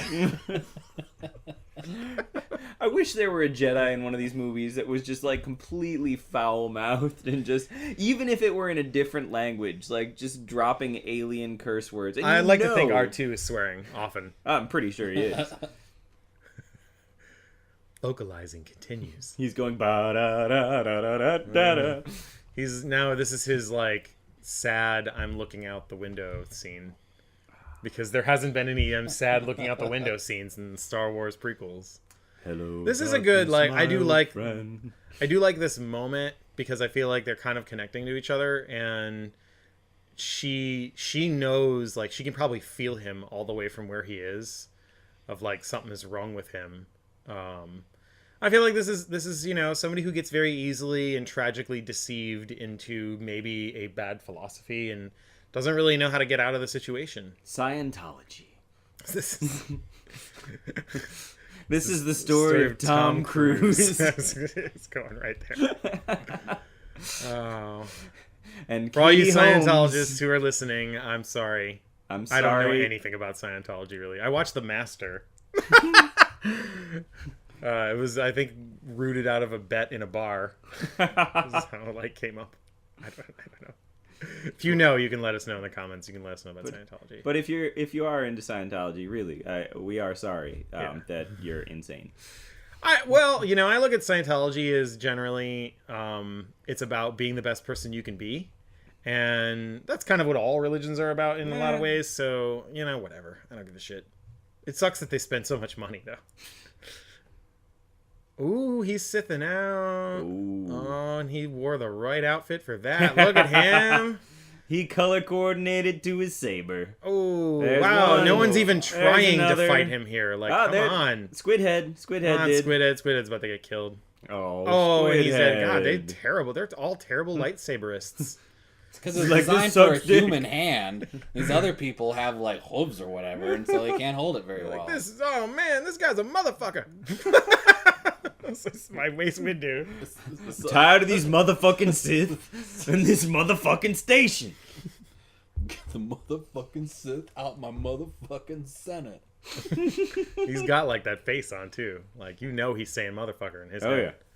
Sucks dick. It sucks, dick. Just stay with you.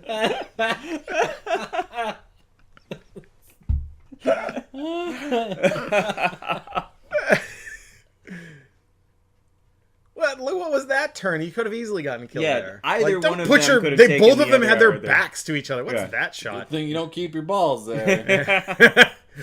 Oh, we have no idea how high up they are, what the wind velocity is But like. It that's looks some- like it's pretty windy. That's some shitty material that, like, one break and all around It's it made of shatters. glass. Why would you make that out of glass? I mean, maybe it's space glass. Space I don't know. glass. Transparent aluminum. Transparent aluminum. Well, transparent aluminum wouldn't shatter. Actually, See, it there's- should have been a transparent aluminum. It would have just melted a Yeah. hole. Look at him. He's like Bring he's this- walking quite speedily in there, but he kind of stopped from his run. So funny. You are under arrest, my lord. 3D. Except this isn't in 3D yet. Give it time. They were releasing the Star Wars films in 3D, but like I mentioned, I think in the episode 1 commentary, like the first one looked terrible.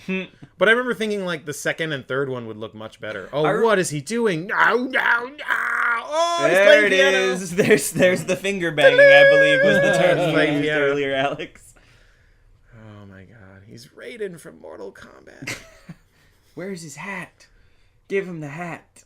Now, there's a big question of whether or not the electricity is hurting his face or whether he is simply revealing his true form. How he actually looks all Sithed out. Yeah. Like that he was using his powers to not look like a creepy zombie dude. Yeah. That, like, he's actually very old, and he's been pretending. He might have even killed the real Palpatine at some point and is imitating him.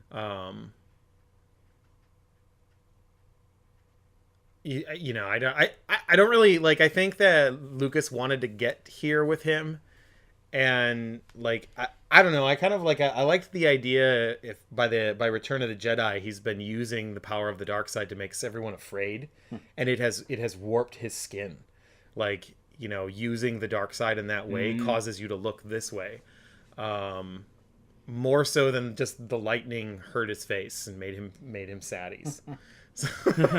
Crazy eyes. I think there's something really interesting that's happening here because, you know, Anakin is arguing from his ulterior motives, but it's also bringing to the surface one of the big issues that the Jedi had that they've sort of been pointing to, which is they were acting above the law. And so Anakin's saying he's got to stand trial. Like, you know, he's being the most Jedi he can be. Right. And Mace Windu's like, no, I'm going to kill this motherfucker. Yeah. And so... This guy sucks dick. He sucks dick. That's what Anakin says. If out there he cuts off his motherfucking hand. If out there you are someone who likes to suck dick, there's nothing wrong with it. No, absolutely. We encourage that here at Permanently Geek. Makes your face look like Emperor big Palpatine or Darth Sidious, then maybe you should stop sucking dick. But outside of that... I thought it was good for the skin. Maybe that's what happens when you set it on fire afterwards, like with R2's. Mm-hmm. So this is how he becomes Darth Vader. Is basically he's policing the Jedi rule and he gets duped. Yeah, he says, hey, we should go by the rules. And Mace is like, fuck that. And he's like, cut that out, Mace. And then, you know. I think the idea is it's such a powerful force of nature, so to speak, that once you step into its room, you're just locked there. You're stuck there. And so... like, now that he's done something that technically was right. Yeah. No, he was fighting on the right side of things. But now he's, you know. Now he's just lost. Yep. Because he just killed somebody very important, and I think he just doesn't know how to feel about it anymore, and he's just completely gone. I really feel like the whole Padme's gonna die should have been introduced maybe in the second movie. Mm-hmm. Just so you realize he's been tortured with this for years. Because this is about, like, a couple years later after episode 2, so, like... you know, maybe like for several years he's just been tortured with these dreams and like having it just gets worse and worse and worse to the point where he's almost mad. Looks like he's got a bun on his head.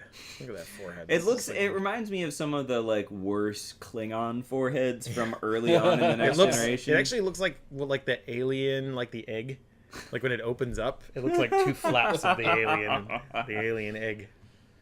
Like yeah, I remember being kind of bothered when I saw this in theaters, bothered by how rubbery Palpatine's... Everybody else's makeup is great. His is kind of a little just looks terrible. I think it was the last minute. Couldn't you just like CG his face or something to make it at least look fake and like, you know, computer fake? And they not did just, CG like, it when he was getting face. When he was melting. Right, they did. And it actually looked better when it was melting than when he came out of here with like Star Trek alien ridges. I do remember. He kind of looks like Jeff Goldblum in The Fly, like, you know, that one, like, right in between before he starts turning and going all fly. And that's why. So when he puts this on, it looks exactly the way it used to look. Gets the look going, yeah. Well, we did say this movie needed 100% more Jeff Goldblum, so there's just a small percentage. 5% Goldblum there's right 5% there. Goldblum. Got your Goldblum right here.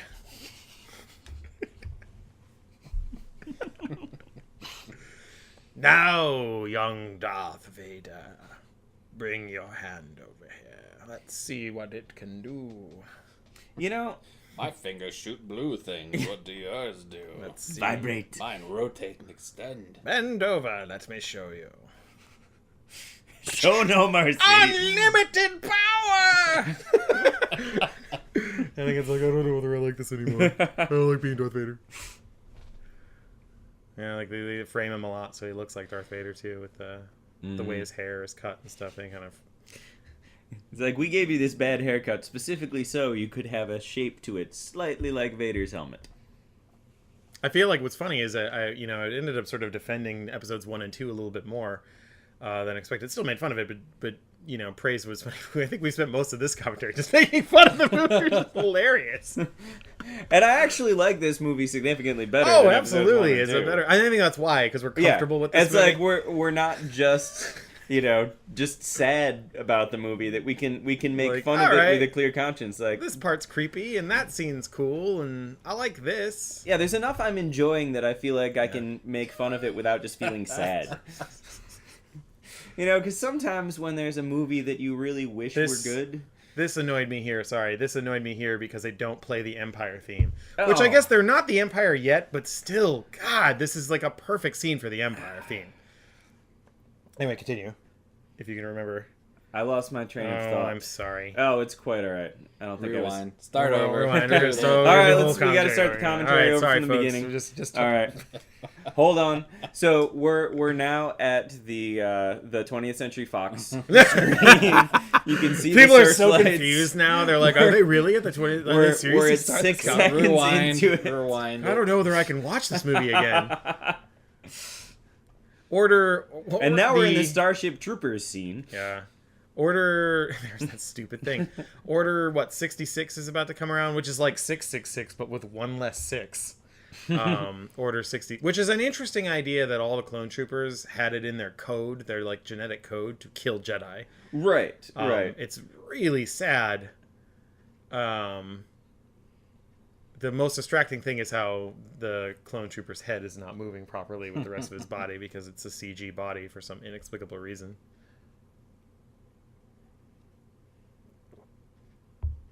Like, yes, I know. I've seen people be like, there's practical sets. Look at this scene. It's like, yeah, but all the fucking clone troopers are CG. So, like, even when you have a practical set, you throw so much CG into it. Come on, George. The funny thing with the Clone Wars animated series is that it's all CG, and they have the CG models of the clone troopers, but then they go and they stylize them a whole bunch from as they had these they could have worked with. They could have just straight up taken the models from these, but I actually like how it was stylized. Yeah. I quite enjoy the animation in the that was one I think in one of the commentaries I sort of criticized it a little bit, but have now watched a good portion of the Clone Wars and have come around on that. So if anybody was annoyed by what I said, I'm a flip flopper. I will change my opinion. He's a waffler. If I'm given enough evidence. Oh, that right in the back balls. Right in the back balls. Right in the back. I always balls. loved this planet. This is a cool looking planet. It's just like it looked like E.T.'s world because E.T.'s world was kind of colorful. It reminds me of the candy room in Willy Wonka. It Like you does. should be able to bite off like pieces of everything here. Raspberries taste like. That's a different scene. I was gonna say that's the wallpaper. Oh shit! Oof. God. Burn that PG-13. Seriously, how many times do you need to shoot that? Oh no, he would have dropped his cane. Oh. He's gonna fall right over. He can't walk without. He can't even tell the Wookiees what's going on because the Wookiees are gonna be like, like they put their arm around him and be like, Yoda's just sort of like, man, I really wish there were people here who someone who spoke fucking Wookiee. Spoke my language. Ooh, all the Jedi are now being executed by the clone troopers because this order has been executed that. I always confuse Order 66 and General Order 24, which is the Star Trek Destroy All Life on the Planet order. Mm-hmm. In Battlefront, and I think it's Battlefront 2, you get to play a lot of these set pieces. They're really cool. Yeah, I haven't played the new Battlefront, which at the time we're recording this isn't out yet, but there is a beta that you can play. So I hear it's pretty fun. I hear it's very, very much like the PlayStation 2, like Battlefront 2. I don't know if you've ever played the Battlefront games. They're awesome. I've mostly played this in Lego Star Wars format. Mm-hmm. Lego Star Wars is that's a fun. Those games are fun. Also enjoyable. No, Yoda! Oh, he made it. Ooh. Wookiees are like, oh, thank you for cutting heads off in our house. Now there's blood like fucking everywhere. What just happened? Holy shit, Yoda's crazy, run! Get the hell out of here, little green dude. God, everybody's just getting... Yeah, here's the famous scene, younglings. Younglings are about to bite it at the hands of Darth Vader. Oh God, this is so gross. Like, It this really is is gross. pretty Just, harsh. this scene didn't need to happen. I hate that scene. That's probably the scene I hate the most in this movie. And it's one because it's the younglings and that's stupid, but two, you didn't need that scene. It was unnecessary. Right. It's like You don't need to have bang the table. your villain killing children for him to be a villain. It's like the there's like a in the movie Showgirls, which is a terrible movie, right? But it's like fun. I was thinking of the same movie watching this. Like, It's like a lot fun- like It's a Showgirls. lot. There's like a it's sort of this fun terrible, but then in the like right toward the end of the movie, there's like a really horrific rape scene. And you're just sort of like, like Oh, yeah. in the middle of this fun terrible movie is this brutal rape. Like it didn't need to be there. Like it's like the movie didn't know what it was, which it didn't know what it was. Yeah, that movie had absolutely no idea. But like it's sort of the weird comparison of just like tonally shifting things so dramatically to a point of like, that's one too far. It's fine to just have Obi-Wan Kenobi mention that Darth Vader or Anakin killed younglings, but it's one like this is fine. Seeing this kid get killed is fine because this kid's being a hero right here. He's and kind of being a badass and showing like, oh hey, these kids have some training. Yeah, But, like that's even shocking. he did it. Like that one I'm okay with. It makes more sense shocking, that- it's sad, but it's like here he fought back. It makes more sense that like the clone soldiers would be the ones doing the Mm-hmm. killing there. They're going to be the one sacking the temple and like destroying all the Jedi. Like it's not going to be Darth Vader. He might be leading the mission, but Mm-hmm. it's just you send a grunt to do work like that, not your leader. And I think it also points to too quick of a descent down the path for Anakin of like now he's just killing kids now. Like all of a sudden he went from just barely turning to the dark side like let's slaughter children. Yeah, like That's a pretty hefty escalation. Probably didn't like kids. He probably wanted to do it the whole time. It's like, no, it's not the Jedi way. miss you, I will. He's gonna miss Chewbacca. Like his little pod. Look how slow he walks. Little Yoda I feel like he does it on purpose because he can walk That's a fast. big chair for a little guy. it was designed for someone with back I balls. can't close my mouth. None of us can. They didn't build our suits right. It's a genetic defect. It looks weird. He does look better in A Force Awakens, what I've seen. Looks like they rebuilt the costume again. Oh, they had to make him an old Chewbacca. Chewbacca. What a Wookiee. Once again, playing to fans of the original trilogy. The guy recognized Remember what this these set piece hallways you really look love? like. We rebuilt it. Yep, that's the set. Rumor has it that George Lucas, to build Kashyyyk, pulled out a certain holiday special from the vault Oh, really? and told his artist to look at it because it bore some resemblance to what he wanted for Kashyyyk. And so that's it, and it does. A lot of the architecture and stuff is actually very similar. Like they live up in trees, really high up. Rumor has it. I don't know why the Star Wars Holiday Special just hasn't been released yet. Like somebody needs to release that. Like for many years ago, I wrote for a website and I wrote like a whole piece about how I felt that like after Disney had purchased the rights, like it was time to just acknowledge that it sucks, but that it's a really funny thing, and to just put it out on like DVD and like people would buy it. or like- make it digital or put it on Right. Netflix for free. Right. Like, Disney, you bought this property. Like, that people are going to be willing to pay money for just remaster the thing, put it out in some, decent quality format and get it out there. We know it's remastered because there's a hidden on this one of the Blu-rays is the short film that's featured in it that gives you the origin of Boba Fett. Okay. Which is, or not really the origin, but the very first time you ever get to see Boba Fett, because Boba Fett was, this holiday special was like a year after Star Wars came out, and so Boba Fett wasn't around until Empire in like 1980, so this was like right in between where Boba Fett shows up. So Boba Fett first came about in the holidays. Boba Fett, yep, Boba Fett's first, Boba Fett's very first, bit in the Star Wars universe is that. Though I think he might have been in the background of like the deleted scenes with Jabba the Hutt or something. But this is how you become a Republican. It's right here. This movie It's like outlines. of all the things you've said, That's gonna get the most negative comments. Yes.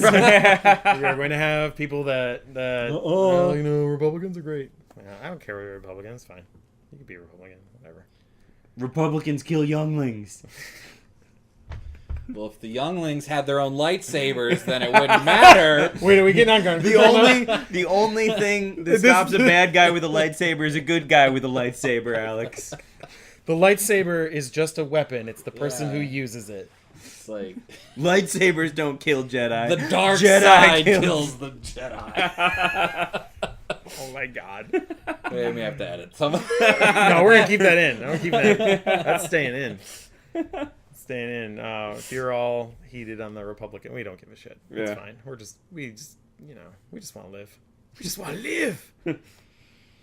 Barbertown will live. Barbertown will live. Barbertown. I always say Barbertown because we passed Yeah, Barbertown. we live near Barbertown will somewhere live. called Barberton. That it's close enough. That's a Beyond Thunderdome reference. Yeah, for you. This is the second commentary we've made the same Beyond Thunderdome reference in. It's not nearly as good as we think it is, but we're gonna keep doing it. I actually really like that movie.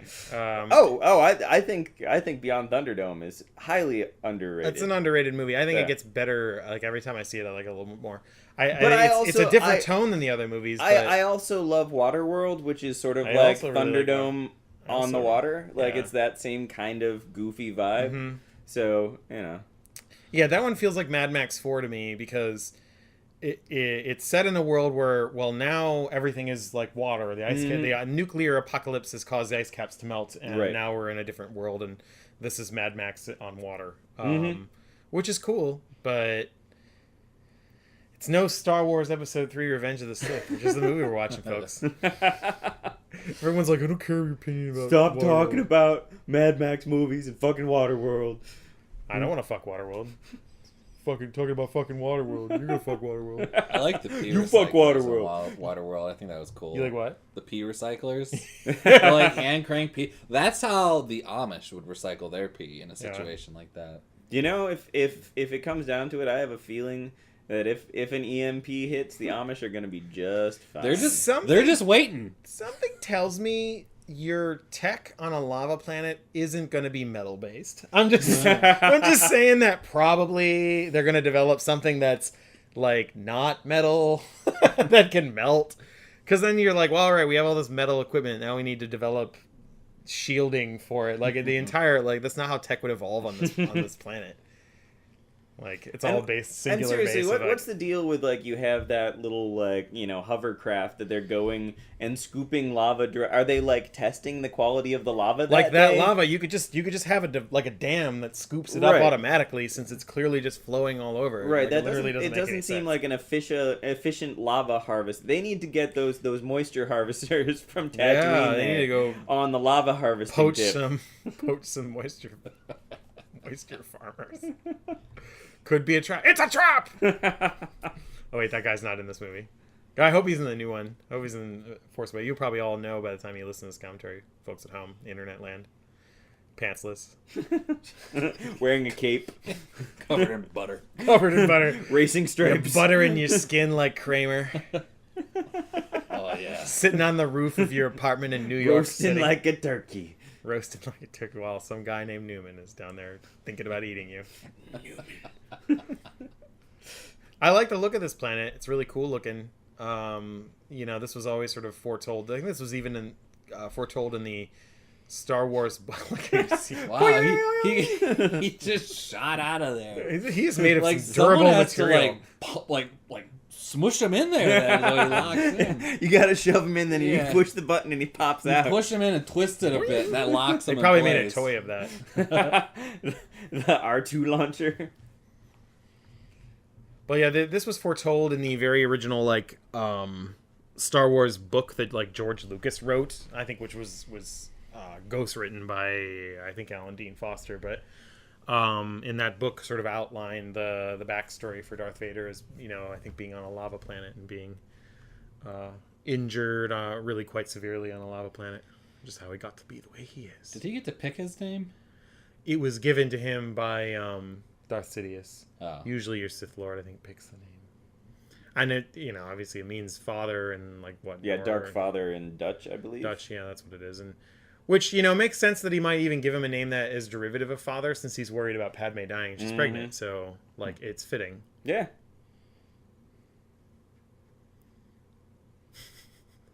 Yoda. It's so ridiculous. Yoda's got a pretty badass tood in this one. Dude. That's a term that needs to make a comeback. Psych. Sucks dick. Sucks dick. I'm gonna drink some Mountain Dew. I got a tood. Do with a tude. Here we go. All the younglings are dead.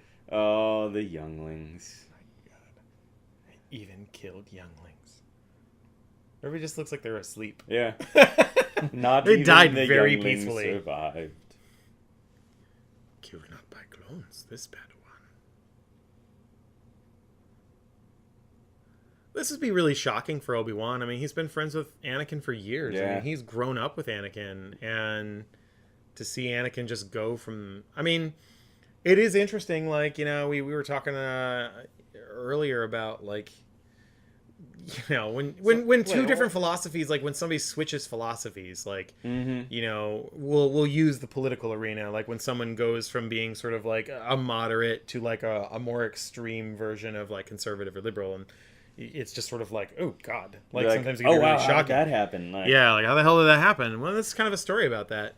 And it's a story about how the extremes will oftentimes be met with applause in the beginning and then regret immediately afterwards because you start to worry. And you start to see the actual outcomes of, when extreme things are done. There was a quote. God, I hope I can remember it now. There was a quote about like how, when something is bad, the exact opposite of it seems like a great idea. Right.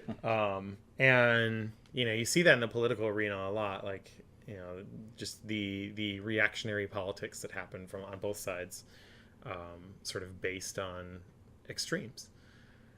This movie is definitely an exploration of that, which is what makes it. I think that's what makes the prequel films interesting, is it explores the politics of evil.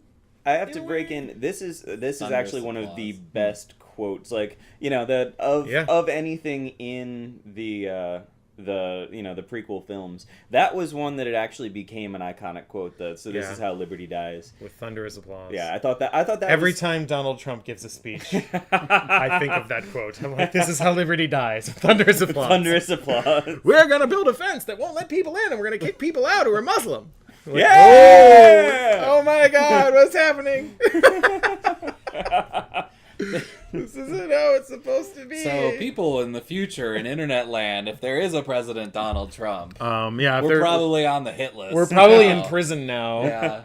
Or we actually, people. So it cracks in me the up. Trump gulag and golf course. If golf. and make sure you bow to Emperor Trump. We're dating the hell out of this one for anybody. God, I hope not. Because, so for you folks in the year 2025, Donald Trump is a crazy person who ran for president. And we Started hope to the God first did not galactic the galactic war. In 2016, we discovered life on Mars. In 2017, President Trump declared war on Mars. And then sent all the Muslims there. People are like, I love Donald Trump. He's my favorite. I hate Mars. I hate Mars. Mars sucks Everything is, dick. I don't like Muslims. And we'll keep those Mexicans out. Like, there's one person listening to this commentary who's like, that's me. I'm that person. Here's a comment. I'm already. Look at that, son. I'll show you. You guys suck dick. You're the ones who suck dick. Yes. The boy who trained, gone he is. Aw, Darth Vader. Darth Vader. It still doesn't really feel like Darth Vader because he's not wearing the iconic outfit, which he he's doesn't not wear until going- the end. Which I remember everybody cheered in the audience. You know what's really weird about this movie is I was writing film reviews actually at the time, and I got to see this movie a month before it came out. Wow. which is kind of unprecedented. Usually when you go to film screenings, you're a film critic or anything, you get to go like maybe a week, 2 weeks early. At best 3 weeks, but generally it's like a couple days before the movie comes out you get to see the movie, or maybe a week. But for some inexplicable reason, George Lucas decided we're going to screen this sucker a month early. And so like at least I had seen it like a full month early, which is a long time, really, really early to see a movie. Particularly a movie like this, a movie that has such a... Yeah, it's an event movie. Like it's, Yeah, you know. it's like seeing the Avengers a month early. Like, you know, just... That's not... Or seeing The Force Awakens a month early. Like, just Okay, I have to say, kill how younglings. hard must it have been for Ewan McGregor to say the phrase "killing younglings"? That's why the with hand a went over his mouth. face? Like that's like I'm trying not to giggle while I say "killing younglings." There's a moment where he contemplated whether or not his career was officially over. Thankfully for him, it is not. Though he doesn't do as much nowadays. I think he's still around. He still does a lot. But I really like Ewan McGregor, so he's pretty sweet. I just watched a movie with him, folks. If you've never seen it, it's a movie called Night Watch. Worth checking out. Yeah, It's I don't think I've seen that one. 90s film. It's a bit 90s at times, but it's kind of an abstract sort of horror thriller, a little existential. It's kind of interesting. So I thought the Jedi weren't allowed to get married. They're not. He But, got married like, anyway. But like, so they're just like, wow, man, all right, whatever, and they're just like cool with it, like. Well, I mean, everything's falling apart right now. So, like, Obi-Wan, I think, has kind of secretly known they've been married for a while. And has just sort of... I mean, they're flawed people, even though they're Jedi. Like, their flaws have led to them falling. Mm-hmm. You know, they're very, very flawed... Like, very, very flawed people here. Flawed. Flawed They're very flawed in the They're yard. flawed people we got here. And they're sitting there playing cards. Like, he got up, he sat down, he got up again, he walked, he stopped, and now he's leaving. Don't pass your marker. And we're walking, and we're walking. There we go. Lava planet with metal things that make no sense. Like, you'd think this planet would have some kind of something that wouldn't melt with lava. Like, they would have a special material. You know, some kind of like weird glassy structure, like a crystal that wouldn't melt in the... Well, they could just have a ceramic coating. That's usually what they use for like... Well, when they're like making steel. Mm-hmm. Yeah, like everything would be made out of like ceramic. This is neat, like how much it's consuming him now. Like he's crying and he's angry, and the more he kills, the more it literally does consume him. His performance in this film, I think, is the best. And I remember him saying, there was a quote from him where he was kind of saying about how like George let them play a little more like fast and loose in this one, which was better for his style. So, and you can kind of see that a little bit more in this movie. Like when he sort of falls, his fall is pretty dramatic, and you really feel like he's consumed. Yeah, whereas like earlier in this movie, and certainly in Attack of the Clones, he just kind of was playing like the creepy stalker dude. Mm-hmm. Now he genuinely is kind of oozing evil and is doing it convincingly. Which this is the role that really, this is the role that really kind of brings that in for him. Mm-hmm. Bad writing is what hurt him in the first. Right, I mean the dialogue, Attack of the Clones, like, and in the first act of this movie. Yeah, in the first half of this movie, the dialogue was so poorly written. What are you supposed to do with that? Yeah, it's kind of, you have restored peace and justice to the galaxy. Trade Federation.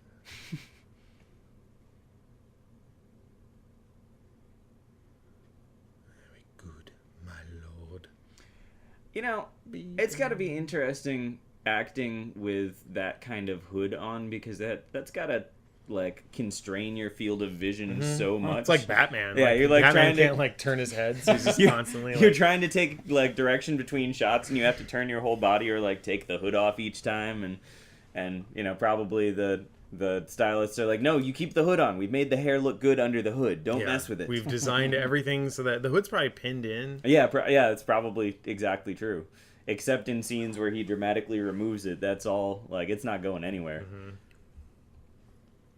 She has to poop. That's what she's upset about. She's like, damn it. Anakin's here. I gotta poop really bad. It's a really bad poop. I wonder if should I poop first? Oh man, it's gonna look like that oil shit that R2D2. Check out that sexy maternity gown she's got going. Sexy maternity S&M clothes. Oh. That sounds like a jingle that's looking for a business. So if you got a business that's looking for a jingle, we got one for you. Maternity bondage clothes. Sexy maternity S&M clothes. .com. Oh, I didn't. Oh, you said you killed younglings, which is like the stupidest thing ever. But did you kill younglings? He knows. About the younglings. Oh, at least he didn't do anything else to the younglings. That's what I got. Could have been. What else did you do with that Could have been a lot lightsaber? worse, folks. Oh. My new powers can help you. He can fly now. Did you see my cape?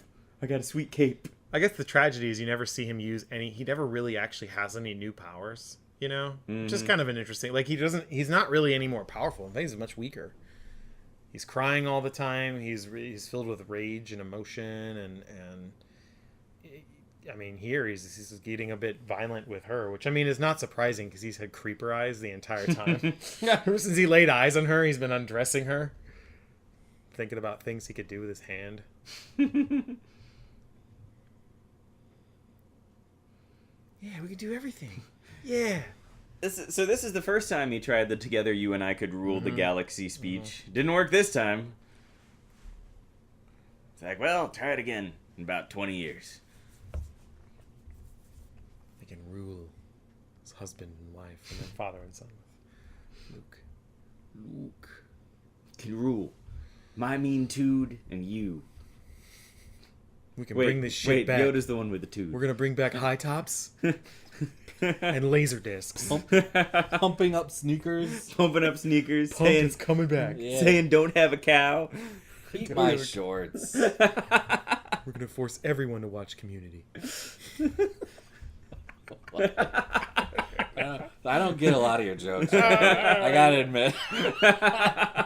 Sometimes I just laugh along. I hope that someone will explain. I mean, I'm in later favor on. of everyone watching Community. Yeah. That's a proposition I can get on board with.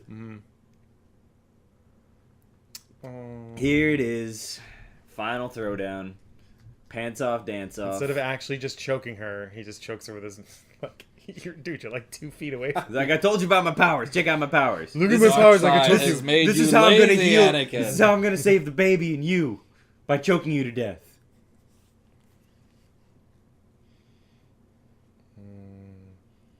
Yeah, I feel like he should have gone to the dark side much earlier in this film, not at like it's a little past the midway point where he basically turns. I feel like it should have been like in the first half hour.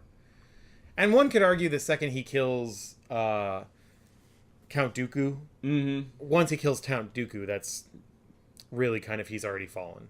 The rest is him. Yeah, I suppose the decapitation. That's not really a Jedi way to do things. It's like chop off both his hands, chop off his head with 2 sabers at once. Pretty standard. To my new empire, dude.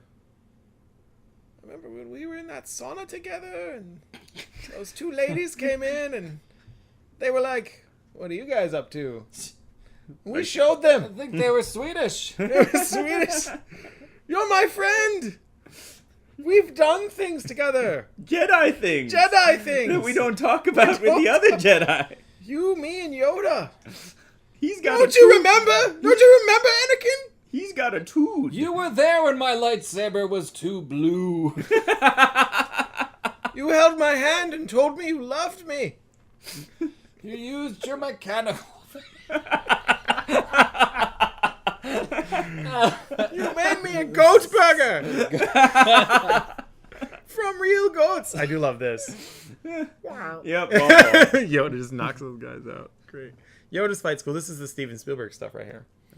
Steven Spielberg sort of ghost directed this scene, though I have a feeling he ghost directed what they say. But there is an absolutely awesome documentary on the Star Wars DVD and Blu-ray. I think it's called like Within a Minute, maybe. I don't know.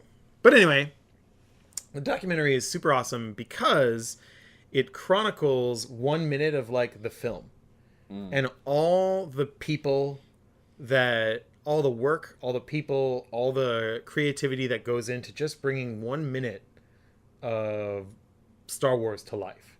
And it's like a 2-hour documentary about 1 minute, which is a great concept.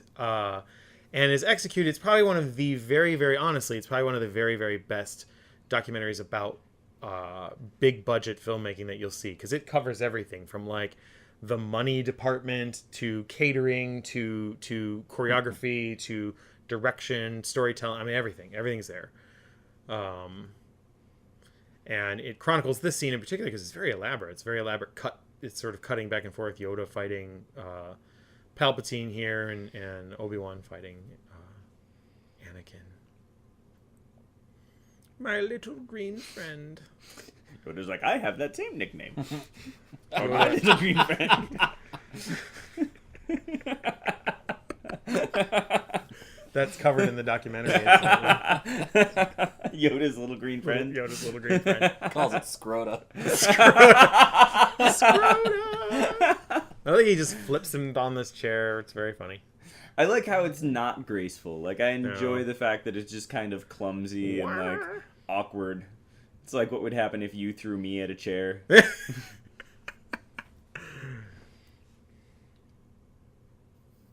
We were enemies in college. You poured paint on me while I was picking up a girl. For years I've held resentment over that, Yoda. I like how tiny his lightsaber handle is. Yeah, it's cute. It's cute. It's for the kids. The kid. He can barely Just put like his both of his little hands. green friend. That's not for the kids. Not for the kids. younglings. Not for the younglings. Is his lightsaber more stubby? Like beyond just the handle, is the like? I think the blade is even I think shorter. the blade is shorter too. Because for some reason they were like, Yoda's gonna have a lightsaber and there's gonna be a big lightsaber fight, because that makes sense. I do like the idea that, you know, he kind of loses his lightsaber here and he doesn't really pick it up.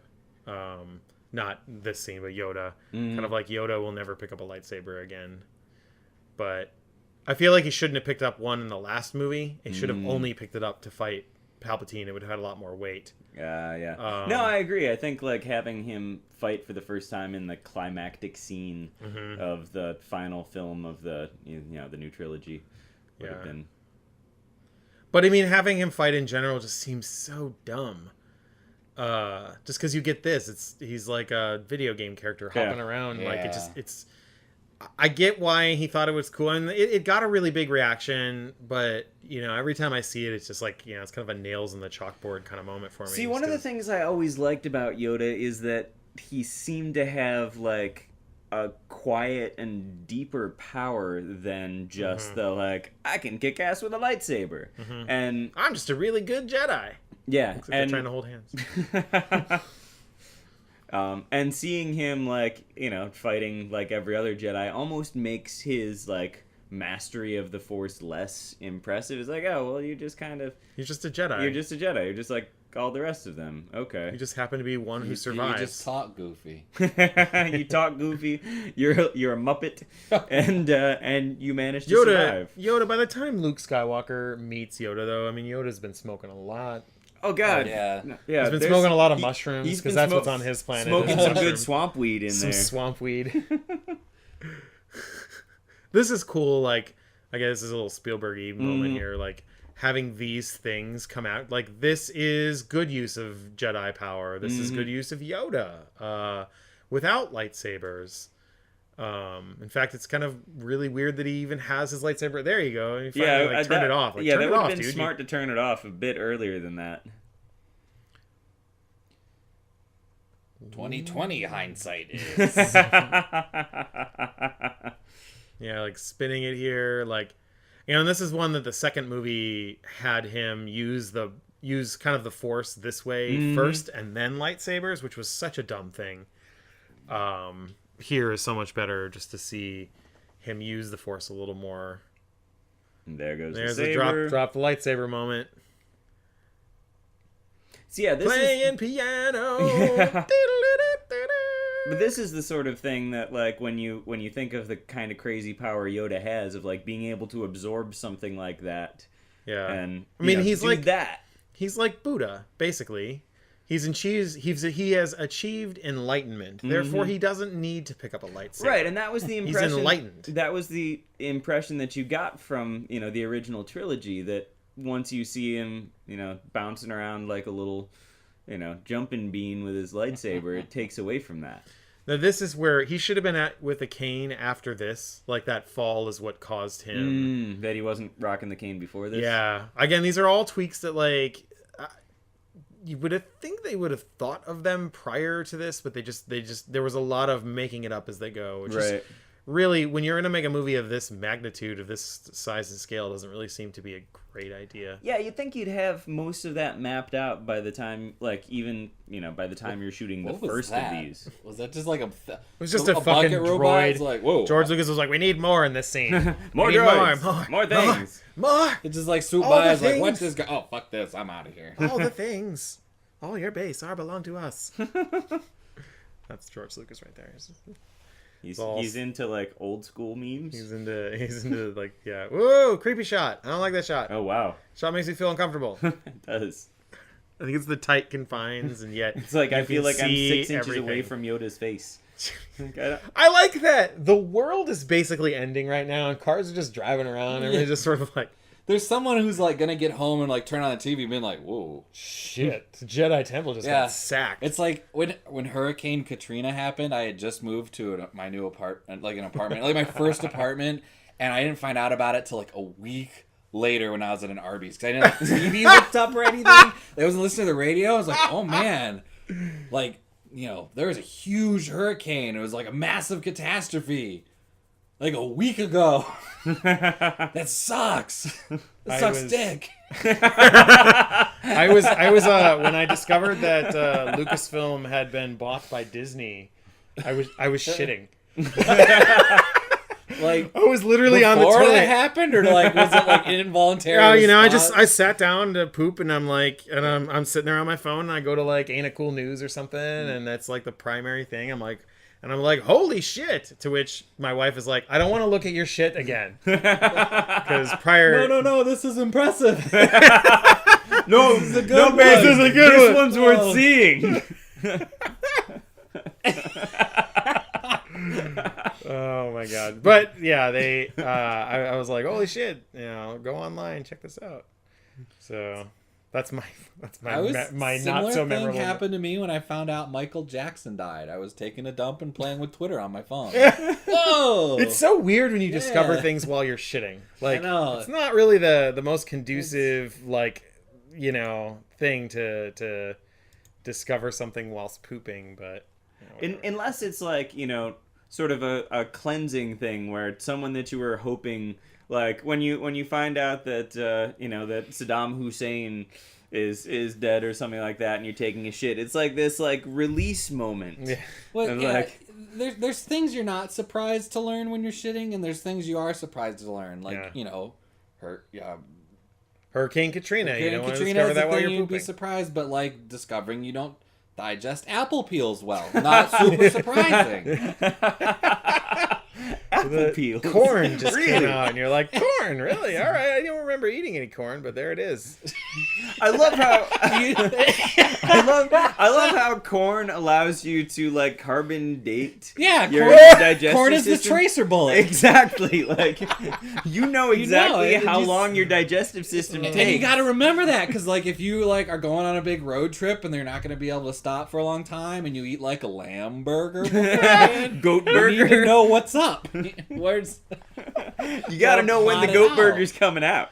There's somebody right now watching and be like, I just wanted to talk about Star Wars. Talk more about Star I Wars. don't like to talk about poop and hand jobs. What's happening? this is weird. Permanently geek, poop and hand jobs in all your commentaries. That's our tagline: poop and hand jobs. Permanently geek, poop and hand jobs. Why do they make Obi-Wan look so creepy here? Yeah, what's up with Yeah. that? He's got like black eye. He looks scarier than fucking Anakin does. Yeah, that's weird. Just the lighting is off on From him. my point of view, the Jedi are evil. Well, fuck you then. Well, you both are speaking in absolutes, so that's actually something that happens a lot in this scene where they keep like he hears speaking in absolutes, which is like he by then is also speaking in absolutes. This is the end for you, my master. But again, that one time where you and I, remember? We were playing cards and then, that one girl came in and you were like, what do you think? No? Okay. Eiffel Tower? Eiffel Eiffel Tower? We were Eiffel Tower buddies! Eskimo brothers. This is the We whole... were Eskimo brothers. Yeah. He's like, it's over. I have the high ground. Even though when I didn't have the high ground, I beat Darth Maul. You underestimate my power. Don't try it. Don't do it. Oh, blank. Chopped in half. All I should have done is just kind of jumped onto the rock and then like sidestepped his way up the hill. Yeah. Like, there's many other ways. You didn't have to do a flip. Flips, the bane of all.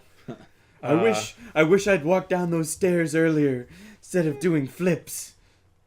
You know what? That chosen one. He really does seem a bit crushed here. Yeah, This is crushing. there's some solid acting that happens towards the end of this. Like, he actually does seem pretty beat up. He's like, "It's supposed to be you. I found you as that annoying little kid on Ooh, a that desert cute little planet." boy. God, it was super awkward when you were growing up.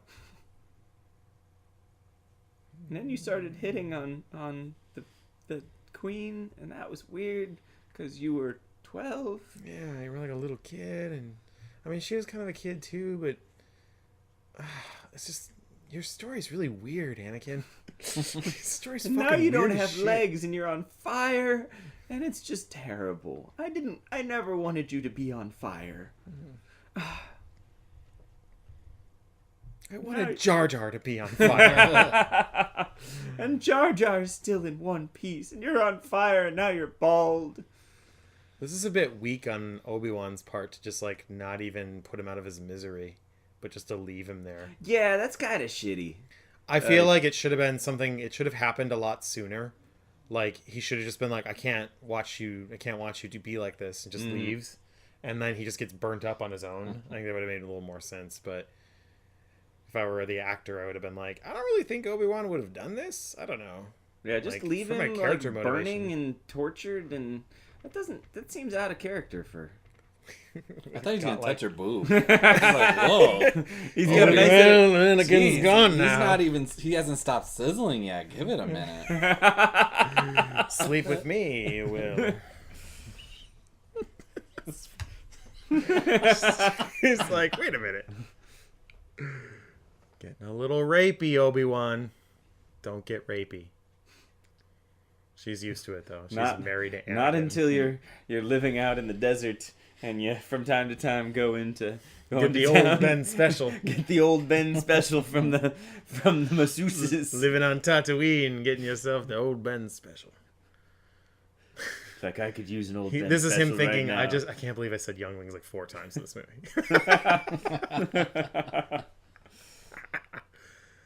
Oh, the hand survived. Thank God. He needs that hand for all he can get. You know? He's really messed up. He's still not. He's cut in half real bad. He's cut. They're gonna actually save him though, which is really funny. This was not a particularly bad case of being cut in half. Nope. As far as case of being cut in half goes, this is only a mild one. This is only a mild one. This is basically a flesh wound. What are you gonna do? Bleed on me? So, you know, the Black Knight from Monty Python could take heart because we really can. Like, you know, it's only a flesh wound. It's only a flesh wound. Go, CG characters. Couldn't film people in costumes for this. We can't actually make clone trooper uniforms. We're not sure why. Moaning softly. You would think for every scene when they, at least all the scenes when they, you know, have their helmets on, Why not Aw, use? don't touch him. That's gross. Yeah, it's probably his skin's probably Hepatitis, just like man. flaking off. Meanwhile, in 2001: A Space Odyssey, Bah, bah, I really feel like bah. that was kind of intended to be like when they're on the moon and they find the. Ba-da, boom, boom, boom, boom. Yoda was just like, meditating, I am, you dick suck.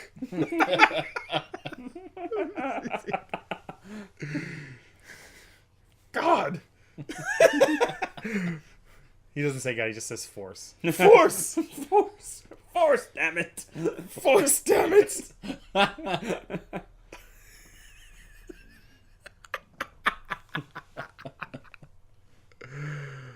Oh, thunderclap. Subtitles. Here we are. I guess this is the Anakin becomes Darth Vader moment. Yep. With I do really like the eyes when the mask comes down. His eyes are kind of interesting. Like he's kind of terrified. of what he's become. Yeah. Yeah, I like, again, there's some decent acting that happens towards the end of this film that that is quite effective. She died of a broken heart. We don't know why. She has lost the will to live, because that's how that works. That happens in real life. Which is why... Babies? She's carrying twins. We didn't even know she was pregnant. We just thought she had gained the freshman 15. She'd been visiting Krispy Kreme a lot. We just figured... The hologram thing adds 15 pounds, so... Yeah, he's contemplating why he said younglings again. He's like, God, I'm going to have to say it again, aren't I?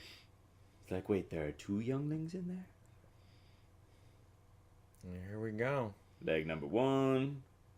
Leg This number looks 2. really weird how it got filmed. Like, it looks a little like... Again, was shot digitally, and I suspect as time goes on, it's just going to look worse and worse. That's one of those prime examples where the lights are a little hot. Mm-hmm. You know, Hey, newborn we get hot lights in baby. our videos every once in Right, a while, but right. we're also not $100 million production.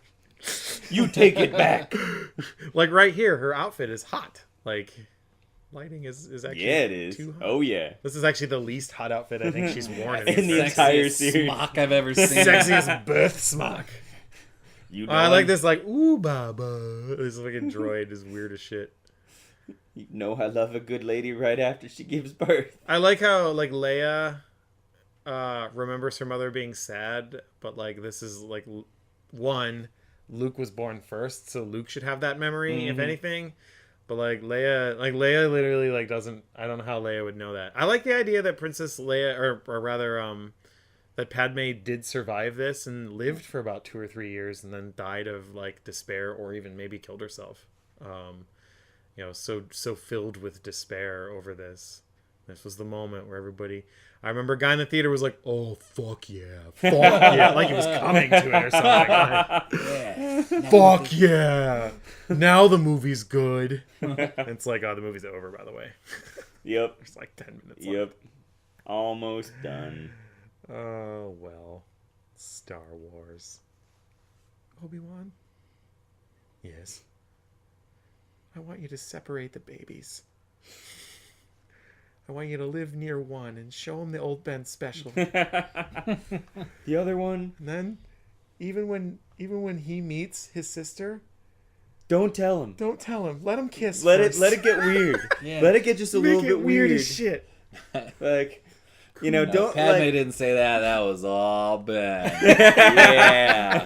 That was all yeah. Kenobi. You guys are gonna be grossed out when I tell you what you just did. Oh my god, this Oh, is gonna be yeah. so good.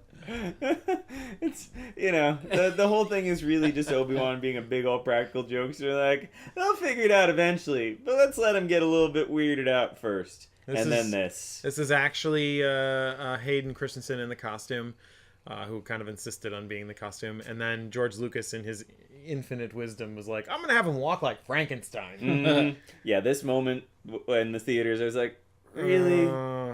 God. Your homage has reached a new level of lame. Yep. Like, that's fine in not an iconic moment, but in an iconic moment, no, you don't have him walk like Frankenstein. Right. Like, Quentin Tarantino, you are not.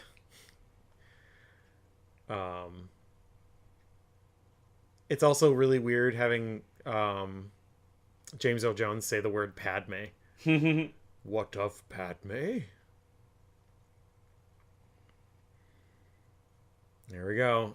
There's the Frankenstein walk. Ah, just dumb. Followed by unequivocally one of the worst no's. Moments right there. And then they reiterated on the Blu-ray for Return of the Jedi. They added a no that was never there. As Darth Vader throws the Emperor down the shaft to kill him, he's like, no. It's like, no. That's not needed. Stop, George. You literally. I actually have not watched Return of the Jedi this Blu-ray because of that. Well, we're gonna get to. Oh boy. Yeah.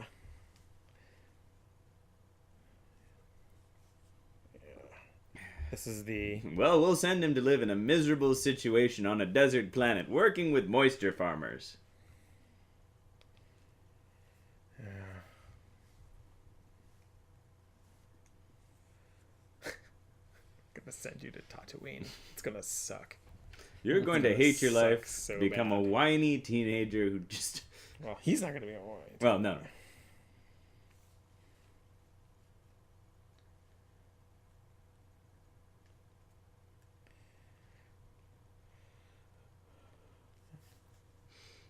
Oh, an old friend has learned the path to immortality. Oh. And now we briefly explain the way that you can disappear and... Qui-Gon? Except you won't see him because I couldn't get Liam Neeson to come back. Yup. Like, that scene would be so much more powerful if, like, Qui-Gon was talking to him. Yup. Boy. Oh, dear. This is the point in the movie where it's just sort of like the slow wrap up. You know, there's not really, much of anything else that's, Yeah. But you got a little Jar Jar. This is the last Jar Jar scene. That's it. This is the last of Jar Jar. Yeah. And there's the new queen. Yep. Who was played by the girl from, like, Whale Rider. Huh. She's dead. Womp Oh, and that's the thing he gave her in the first movie. Oh. It's very sad. It is sad. It is. I just remember, It's you a nice contemplate, little the, tie-in you to- contemplate the story. The story is genuinely tragic and also at the end beautiful because he gets to be redeemed and he does exactly what they expected, which he brings balance to the Force. Mm-hmm. That balance will be shaken in probably the next movie, Force Awakens. Yep. That's always the struggle. It always goes back and forth between good and evil. Just like all the Space Wars. Yeah. There they are. Lovers. Eternal. He's still got that vibrating hand. Thank you for making me taller. Yeah, how much height did Hayden Christensen gain when he turned into Darth Vader? Yeah, because I think he's about a foot shorter than David Prowse. Well, if you're giving somebody mechanical legs, you might as well make them. Throw on a few more inches. Why not? And not Make just him better the legs. at basketball. Yeah. Darth Vader's really good at basketball. Well, Look, I made you a baby. I made you a baby. Where did you get this baby? Don't ask. Don't ask, don't tell. This is our baby. You had it. you gave birth to this, don't you You remember? gave birth. You pooped this out of your vagina. That's how it works. That's how it It's works. covered in black shit, so R2 had a hit with it. hit with it. Oh god. Snorts. That's what the subtitles just said. And in case you didn't know that he was talking about giving the baby to Owen and Beru, here's him giving the baby to Owen and Beru. Which is a weird scene in general. Like, how did he explain? Did he phone call them? Was he just like, okay, all right, this is Obi-Wan. You maybe like you didn't actually technically meet me, because I wasn't there. Okay, so I'm Obi-Wan Kenobi. I'm friends with. Okay, so I'm friends with Anakin Skywalker. You know Anakin Skywalker, right? They're like, what, that one guy we met one time? Yeah. Okay. Well, you said you wanted a kid. Okay, so here's the thing. He became crazy evil. He had a baby. The wife died. Do you guys want to be mom and dad? Do you guys want to do that? Hey, listen, I got a spare baby. I heard you were looking. Do you want it? Do you want? Otherwise, Do you want it? Otherwise, Craigslist. otherwise, I'm it's putting going it on Craigslist. if you don't take the baby. Baby's going on Craigslist. That's it. And there it is. We have completed the prequel Baby trilogy. goes on Craigslist. Who knows what happens after that? I've now The seen end. all three prequel movies without sound. So this is The really way good. George Lucas intended. Yeah. George Lucas. I know these were personal films, and I know that we ragged on them. I don't know. We ratted him out. We pissed on these films a bit, but you know, it's what you wanted. It's the story you wanted to tell, and you told it. And maybe the reaction wasn't good. Maybe the reaction was negative. Maybe the reaction was positive from some people, but it is the story that exists, and I hope with the Disney films coming out that these stories will just continue to maybe get better. And that's the thing is, like, in retrospect at this point, even with their flaws, I'm kind of glad that the prequel trilogy exists. Like, especially with some of the bridging pieces, like, I don't think that the world is worse for having these. Like, I wish they were better in a lot of respects. But I think that it's a story that was interesting enough that I'm glad it was told. They're just sort of flatly directed, which is the only it's a flaw. It bums me out because there was a good story to tell. It just I don't know. I feel like maybe George just didn't want to tell it. And he did it because everyone was gonna. I imagine, like, you make the Star Wars trilogy and everybody loves you and everybody thinks you're awesome. And I mean, probably, like, you can only stand for people asking, when are you going to do this? When are you going to do this? When are you going to do this? And so you're just like, fucking fine. All right, Yeah, I'll do it. it does have a feel like he just kind of spit it out. Like, and here's the rest of the story. Like, all right. Quit friggin' asking me about it. Fucking asking me. I'm done with it now. I'm done. But he wasn't done with it. I mean, prior to selling to Disney, he was working on more. He was working on 7, 8, 9, and then I think he had recently gotten sort of remarried. And I think maybe his new wife, was a little more influential in sort of, like, it's sort of funny because he was married when he made Star Wars, and his wife was very influential in the direction and creative sort of stylization of Star Wars. She was sort of responsible for that, and he divorced her a few years later, and then now as he gave up Star Wars, he was remarried, and the new wife was the one who let him part ways with it. Like, sort of an interesting psychology, and to sort of see that his growth. And I'm really happy that he gave it up, because I think it was a problem. It had become a plague.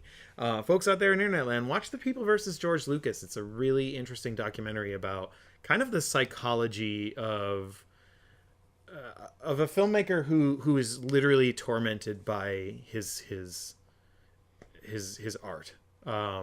There's a story in there where he talks about, he's like hanging out with somebody, and he gets a little passionate, and he goes to like a garage, and he comes back with boxes, and because somebody's like, oh, you made Star Wars, you can do anything, and he's like, no, I can't. And he like leaves, and he comes back with these boxes, and he like throws the boxes on the table, and it's just boxes of scripts he's written for other movies. But he's like, I can't make any of them because of this, because Star Wars has taken it away from me. Everyone wants me to make Star Wars. I can't do anything else.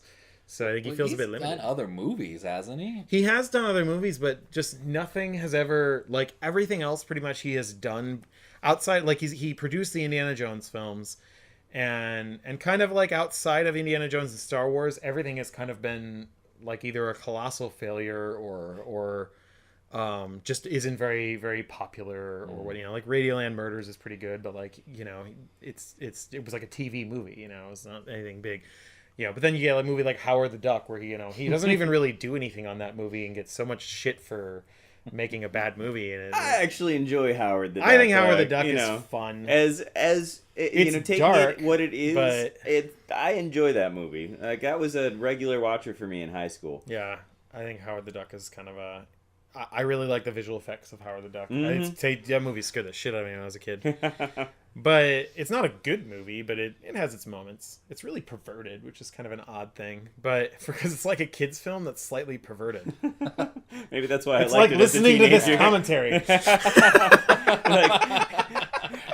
Let's talk about Star Wars and make the filthiest jokes that we can along the way. Filthiest jokes we can come up with. Jabba the Hutt. It's probably the coffee guy. Yeah, I saw that in the other one. That's too. funny. He's made multiple appearances. I don't know if it's the same guy. It's probably a guy who runs like a coffee company that they get their coffee from. It makes coffee for everybody.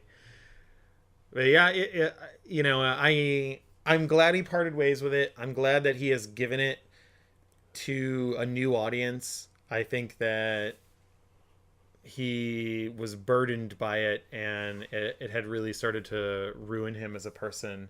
And he made a comment about how he's gonna still make movies, but he's pretty much just gonna make movies in his garage now. And I feel like that's a good place for him. Not that he's not talented. It's just that I think he needs to kind of step away from this thing that has gotten so much bigger than he is. In some ways, I think if stepping away and making some movies for himself, he might hit on something really phenomenal again, like doing something that he's passionate about the way that he wants it to, and in some ways like not trying to please anyone, not trying to make an audience happy that will never be happy. He might end up coming out with something that's really interesting, phenomenal, and exciting. I would love. He's an innovator. He's brilliant. He is a masterful person. He's a genius. And he's probably one of the greatest inspirational figures, and it is I don't like these movies, but I'm very tormented by my distaste of them because I love him, and I find him to be a fascinating figure in the filmmaking industry, visual effects industry, action cinema and science fiction cinema. To see kind of what has happened to him in the past maybe 10 years or so has been rough. Kind of a sad thing to sort of see happen. So I am glad that he gave it up, and that he's moved on. These movies are kind of his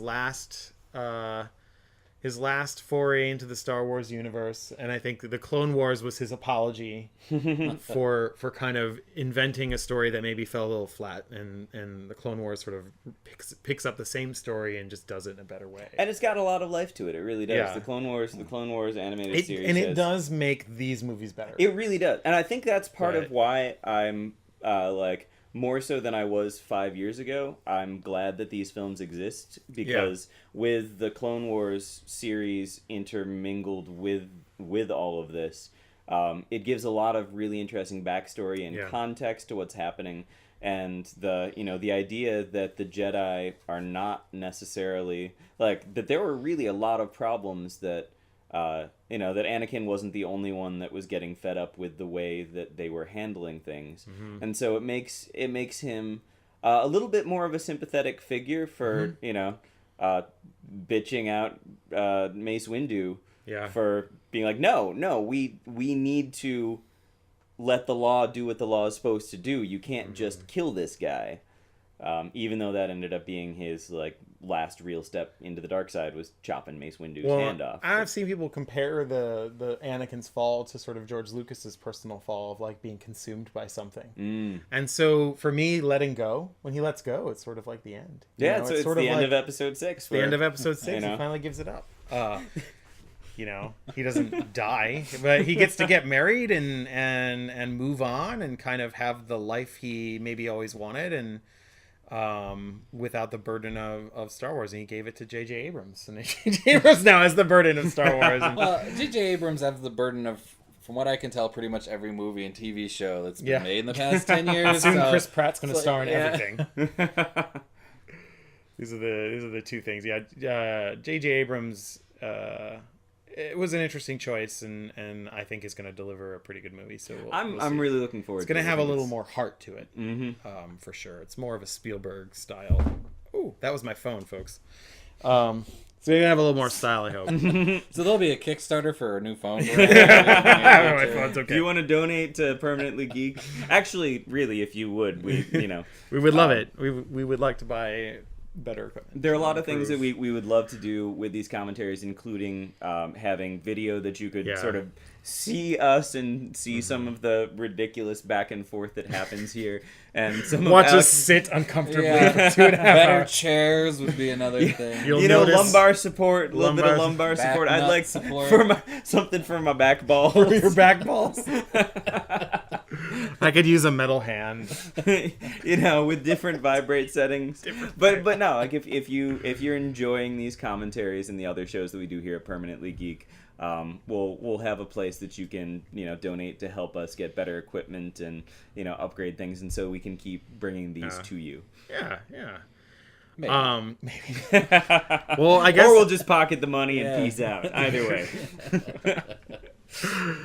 Well, that concludes today's episode of Commentary Time. Be sure to subscribe to this channel, Permanently Geek. We have commentaries coming out hopefully every week. We have Star Wars Episode 4 next week, followed by Episode 5, 6, and then we're going to do the 2 EWOK films, commentaries for the 2 live-action EWOK films, as well as the Star Wars Holiday Special right around Christmas time. So definitely be sure to check this out. Those are going to be hilarious and awesome.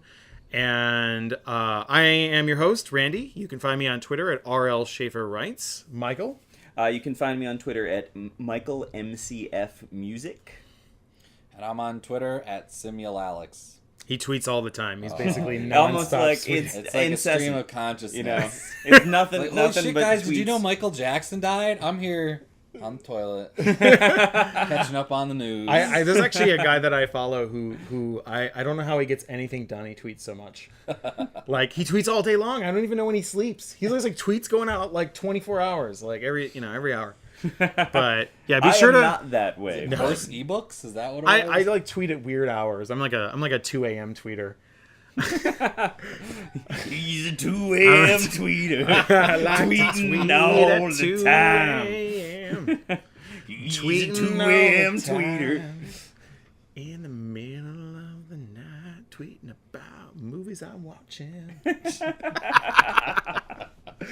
See, All right, I folks. had a little bit of a blues thing going. That was more like an 80s, like easy. I'm more groove type of- 80s. Whenever I do the music, I go 80s power ballad or like folk song or I don't know.